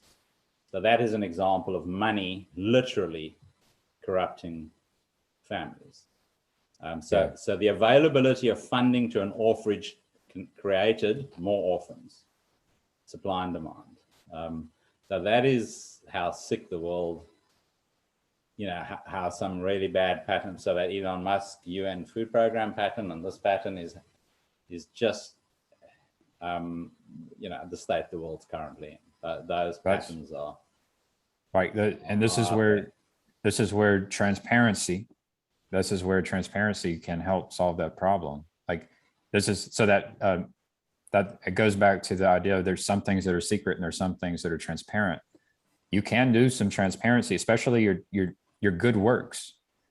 It'd be nice if you could do it such that you aren't seeking glory, but it would be nice that that the information is available so that people they learn the proper way of being. So when you talk about there's going to be these experiments with communities, The proper way of being would be, and I've been imagining a church.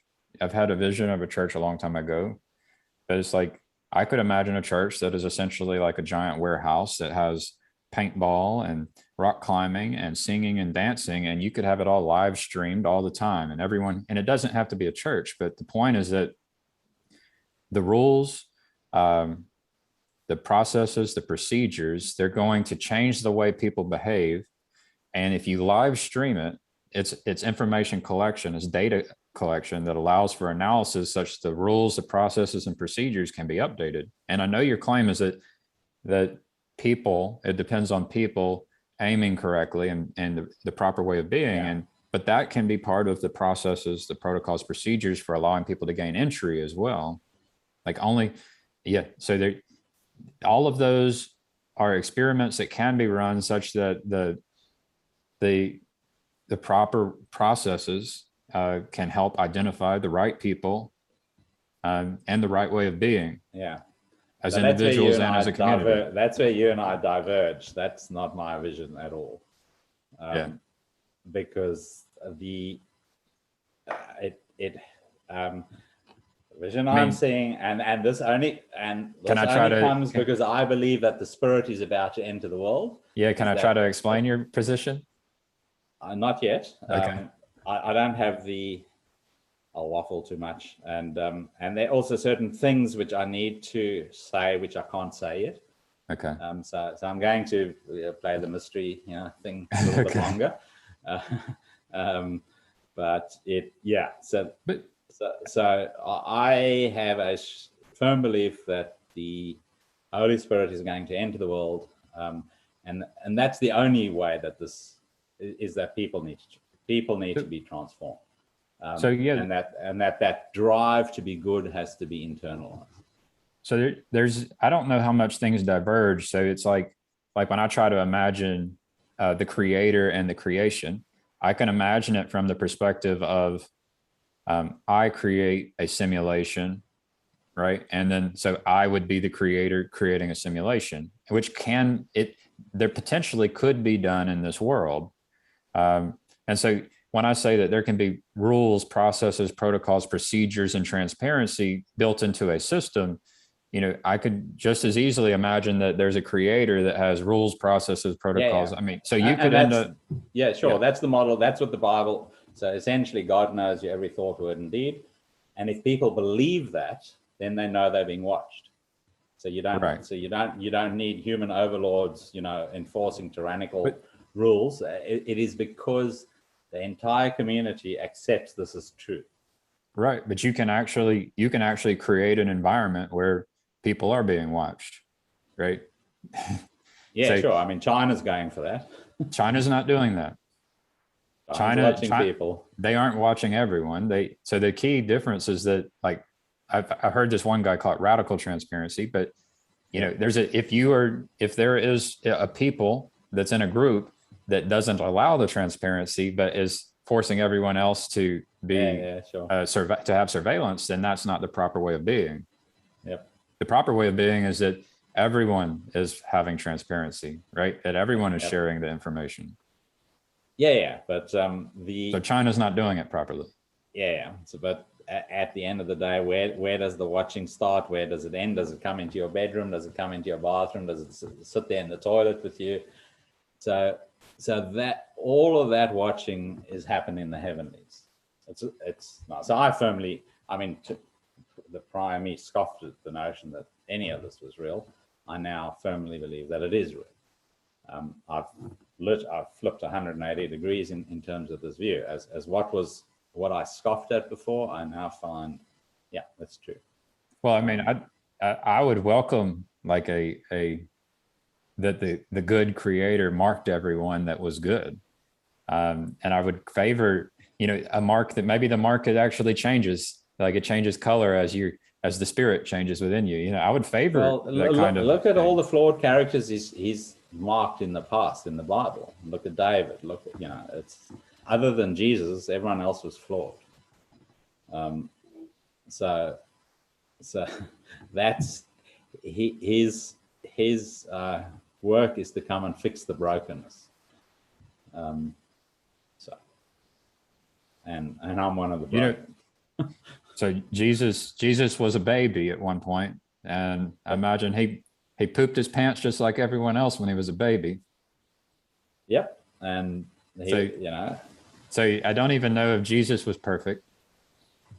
well, it depends whether you regard pooping your pants as being a sin Well, or not. It's he misspoke when he had to learn the language.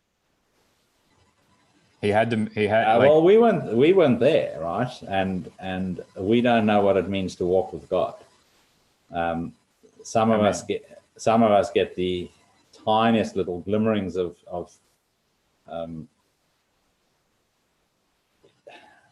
what's interesting. what What's you know. interesting, I asked a question on the Discord server. It's like, how would you know? Yeah, how would you know? So how would you know if I was a prophet, or how would you know that you're a prophet, or how would you know that I walk with God? And so you as an individual might know that you are a prophet or you walk with God, but the question is how does everyone else begin to know? That's why it would be nice if God put a mark on us to let us know. Um, so Yeah, but that's where the faith bit comes in. So ultimately, this story is going to reveal itself in a in a powerful demonstration of biblical truth. Is probably the best way I can put it, and that which was written in the Bible is going to come to be in a recognizable manner, and the people who will recognize it the most are going to be the Jewish people. They will recognize it. so They will be the arbiters of that, it. Yeah, yep, and that is biblical. and I'm fine with I'm fine if God, does things the way you might imagine them to be done, but I also want to be someone who works to create the system that causes the prophecy to be true, to happen. So, it could be that, God has limitations, just like we have limitations with our machine learning, that God has limitations with his creation, and it might be self-imposed as well. And so I don't operate as if I know that God will do the work, that God's going to do the thing. I Oh, operate, he works through us, and it's messy. well, I don't know um, that the world we're in is going to change except through us, right? I don't know that that's possible, and so that's why I like the message of Yeah. taking So on personal this is responsibility.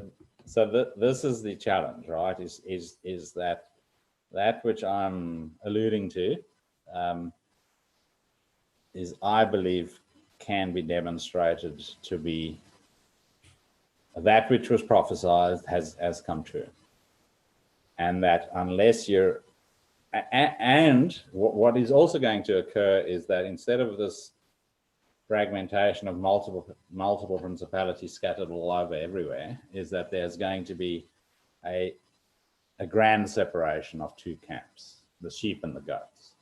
So there'll be those that accept it and those that don't. And then the next period of history is going to be this period of toing and froing between the camps.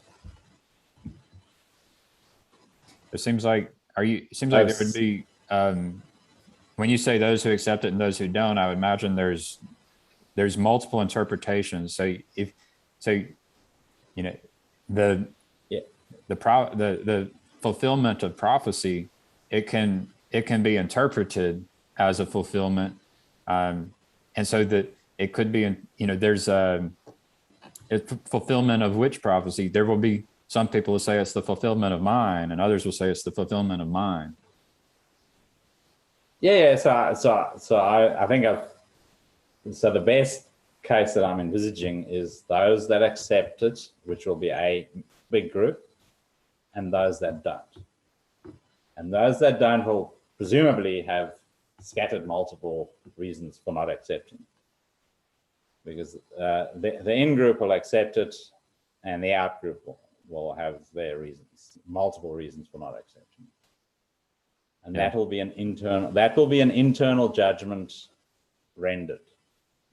I guess the way I'd put it is the thing that you think that people will accept as you are right now. I'm making grand grand declarations here. My claim is that the thing that you think people will accept isn't the thing that people will accept. Yeah. I mean, I can't even define precisely at the moment yet what it is, because I don't have the precise words to do it. So even, so we can, so I won't dispute, I won't argue with you about what you just said, because it's it's an undefined word. I'm fine with the idea that there will be an accepting of the proper way of being over time, and there will be an attraction and a pull toward the proper way of being, and there's an accepting, and then it reveals itself over time. My claim is that neither you or I know exactly what that proper way of being is. I don't know what the process will be. I don't know who will be accepting and who won't. There'll be many people of the Jewish faith who choose not to accept it, but there'll be voices of authority within the Jewish faith that will be able to bring their knowledge to bear and say, yep, here you go, there. In other words, certain claims will be made which can be verified, and which some people can agree to as being verified. That's about as specific as I can be, but it's going to remain somewhat of a mess, but it is going to be a massive change in history, and there will be these multiple communities that will become experiments in how to live properly. Well, within the group, there will still be variation, but they'll be aiming at the same thing. So my claim is that in this video, I've already explained the proper way of being. That's my claim. And that will be the thing that people have to learn to accept and train and practice and improve on. Such that you can have the future that's good. But then you have to give people a mechanism for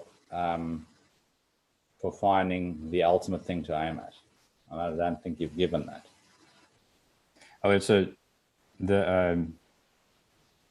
I mean, my reach is limited, but the thing is we get to create a video that could be shared across time and space, right? We get to do works. We get to allow the future fruit of our works to point out the proper way of being, right? That's the pattern. That's the pattern, is that the proper way of being can be proven by the fruit that emerges. So I'm saying your claim, we might be disagreeing about the magnitude, what you may be meaning by the magnitude of your claim, but I'm agreeing with the spirit of your claim, in that if I could have had the level of self-awareness that you are demonstrating, I could have been practicing demonstrating. So you're demonstrating it to me. I could have suffered a lot less in my life.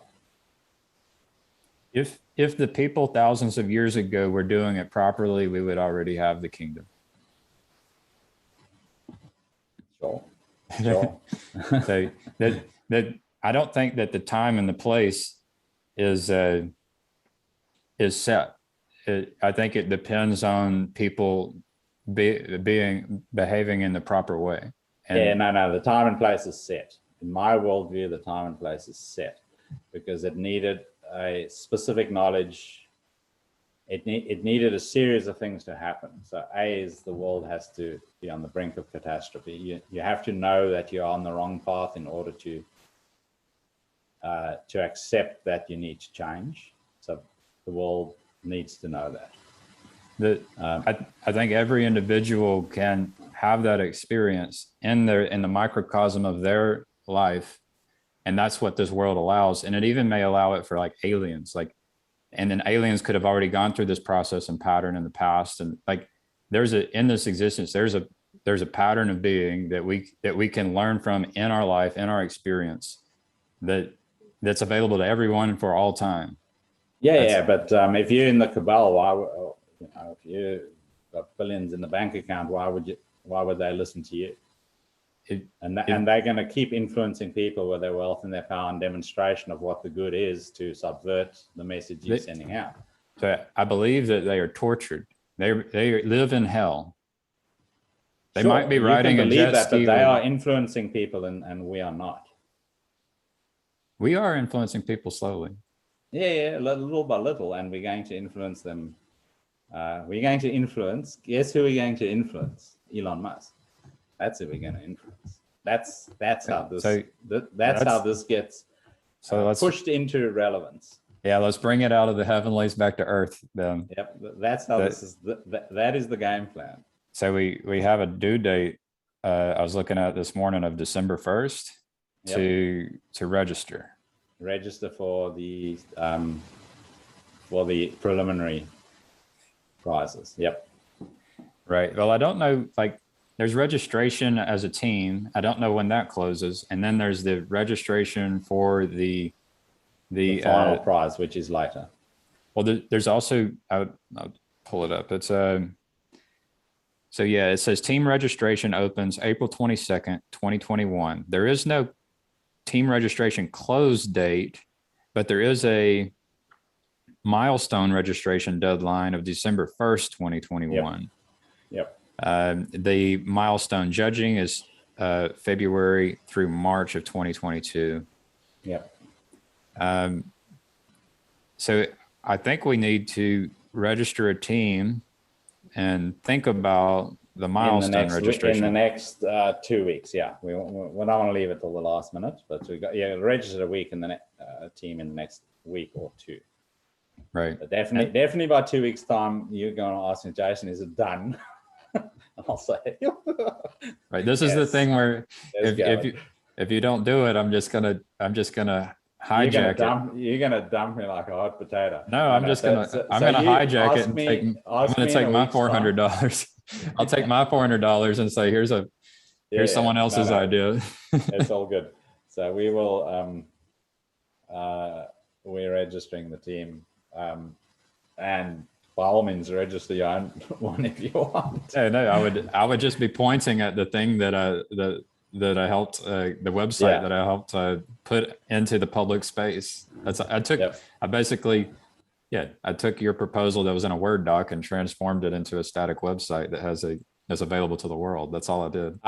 So just on that front. So Michael came around early in the week, and we've made a commitment to we're going to build our sample box this weekend, and we were just having a general yak about everything, and I professed to have been, although I was comfortable with the way you and I communicated during that explanatory video, it's far too long to have anyone of a sort of a technical bench who wants to listen to it. So what I'm proposing, I've actually got off my behind in front of the computer and figured out how to launch Zoom and record myself. So what I'm proposing to do over the next week is to see if I can speak to the computer screen, record myself on Zoom, doing a PowerPoint presentation with a share screen, doing that presentation. And I've just got to create a few more PowerPoint slides that go in between the ones so that I can just talk through the process of what those slides are demonstrating and see if I can do that in sort of 15 minutes.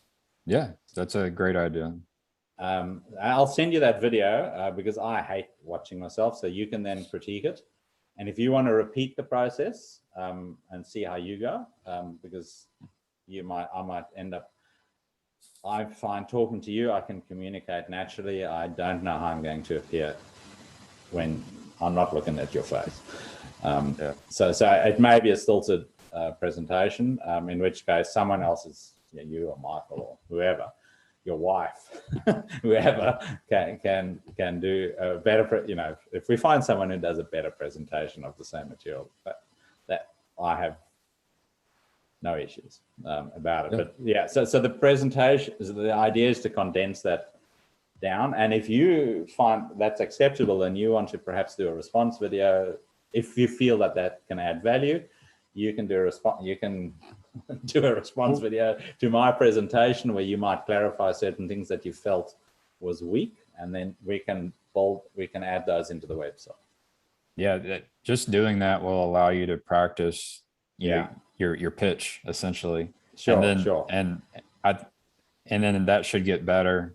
And then like if you when you send a video to me, I'll send you the PowerPoint material as well if you want to play with it and have your own crack at it. That's also, well, what I might do is I might just record going through what you say and then pausing it and then maybe responding, and then I'll just create a second video, like a recursive video where you get my feedback on it. And then you can either go back and tweak your original video, or we can take the thing that was edited. We can take either one. But it can develop over time and become a better presentation. Yep. So so there were sort of practical reasons from Michael's point of view, which I'm not going to go into, where he's sort of is interested in this project becoming an actual force sooner rather than later. Yeah. And I'm not averse to that occurring. That would obviously be tremendously exciting if that did happen. Yeah. And we're amateurs at some of these things. Yeah. So anyway, so to bring it all the way back down to earth, we've got we're building the box. I'm staring here. It's signed but yet not delivered. So this document is being handed to the accountant on Monday. The business is essentially registered without being lodged. So we can, by sometime towards the end of this week, I can register us for the what was that prize called? The phase 1 prize or whatever it was. Well, we register a team, and then there's I got it pulled up. Oh no. But yeah, it's I had it up and then this application messed up on me. Here it is. I need to just pin it. It's called the milestone registration deadline. Okay. Yep. I'll make a note of that. I'm assuming, and I'll go ahead I knew and it was December, but I was sort of had this vague idea that it was mid-December. So well done for fixing that misapprehension. Well, hopefully it hasn't changed on us, because I grabbed a screenshot of what it was. Yeah. We can't forget the earthly. That's that's that's where the things get manifested.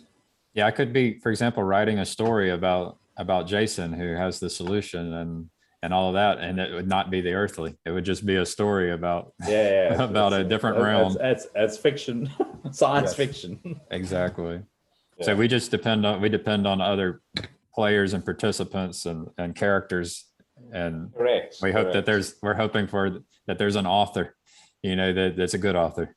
So. Yeah. So anyway, just a little anecdote. I was working today with a electrician who was assisting me with installing this air conditioning system, and he himself has a lot of experience as an installer. He's a qualified electrician, not a refrigeration mechanic, but he installs them, so he has a fair feeling for how they work. So we had we started talking on the job, and there was a beautiful cloud base. So we were sitting on this high hill with a good view over a valley with covered in clouds, and we were below the cloud base with nice sort of flat base cloud side.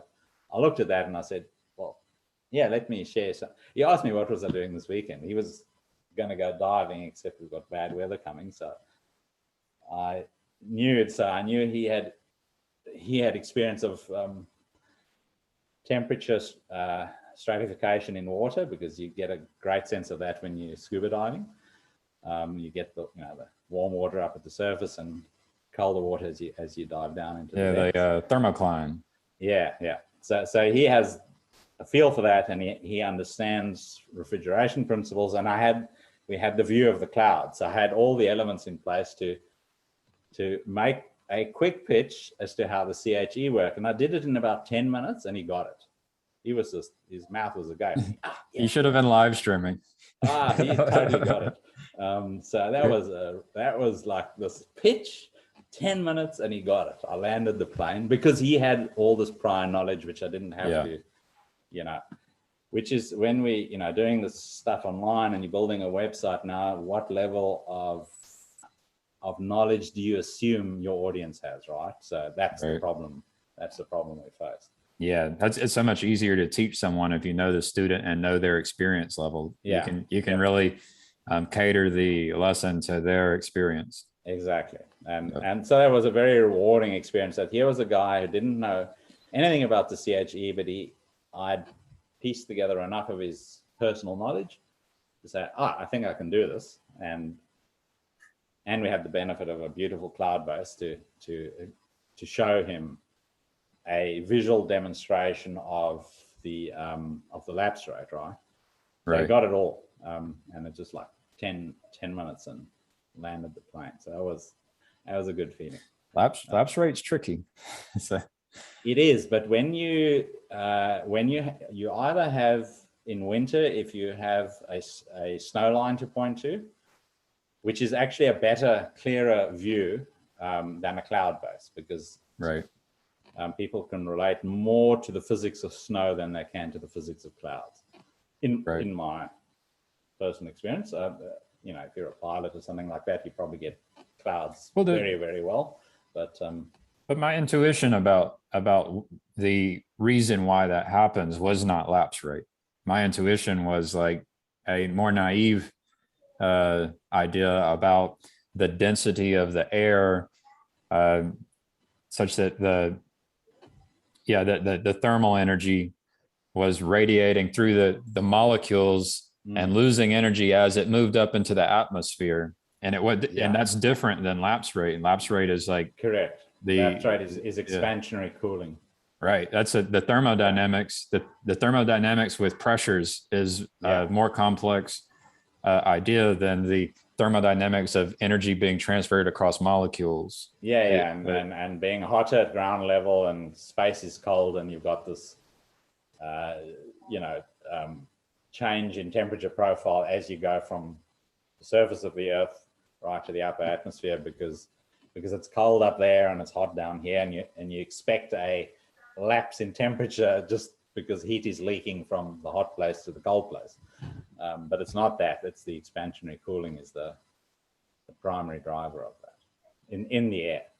And that confuses people. You're quite right, because I knew about expansionary cooling, and I knew why it cooled, but when I read the whole lapse rate thing, I thought, this is a tricky concept when you're reading it in these terms. It's a phenomena in nature that most people just never think about. Correct. Right. It's, so your people who would be most familiar would be pilots, because they've got instruments, they know outside air conditions, and they can see a change as they gain in altitude. They'll have pressure. They know how the altimeter works, which is pressure regulated, and all of that, barometric pressure. So pilots would have a very good grasp of this, but your general public, not so much. Well, that's the goal of the first experiment, is to allow for the visualization and comprehension of what lapse rate is and what it can do. Yeah. And exactly. So we still haven't, Michael's, I think, only expecting his sensors towards the end of this month. And we can, if they don't come, we can get others locally for a lot more money, but we can get them. It's just that we've tried to save some dollars. So the plan is to do the balloon launches in December. Well, my son's here, and I got to go. And Yeah. I enjoyed Good the on. conversation. Yep. Good thing we spoke about earthly things in the last Yes. couple of minutes. Yes. All right, Gavin. Thanks for that. It was fun. And Right. have It, a good weekend. yeah, I expect a video from you at some point, and Yep. and I'll reach out to you about this video to see Yeah. how you feel about sharing it or not. If anyone's just from our point of view, I don't understand why anyone would listen to me Yeah, talk. that's what my wife was saying to me the other day. We recorded ourselves. She's like, I don't know why people would want to listen to us. But, Exactly. yep. Well, thank and, you. and personally, perhaps from a strategic point of view, but I just offer you that is that when we have real meat to offer, maybe we shouldn't train them to get bored to tears listening to us now, because when the good stuff comes, it's like we've cried wolf, and they say, "Oh, we're not listening to those two guys again." Whereas if we can actually present something really good, maybe we can hit them with some real fruit, right? But Right. I leave that up to you. I'm happy for you to post if you want to Okay. post. All right. Good. All right, Gavin, have a good one. Thank you, Jason. Bye bye. Cheers.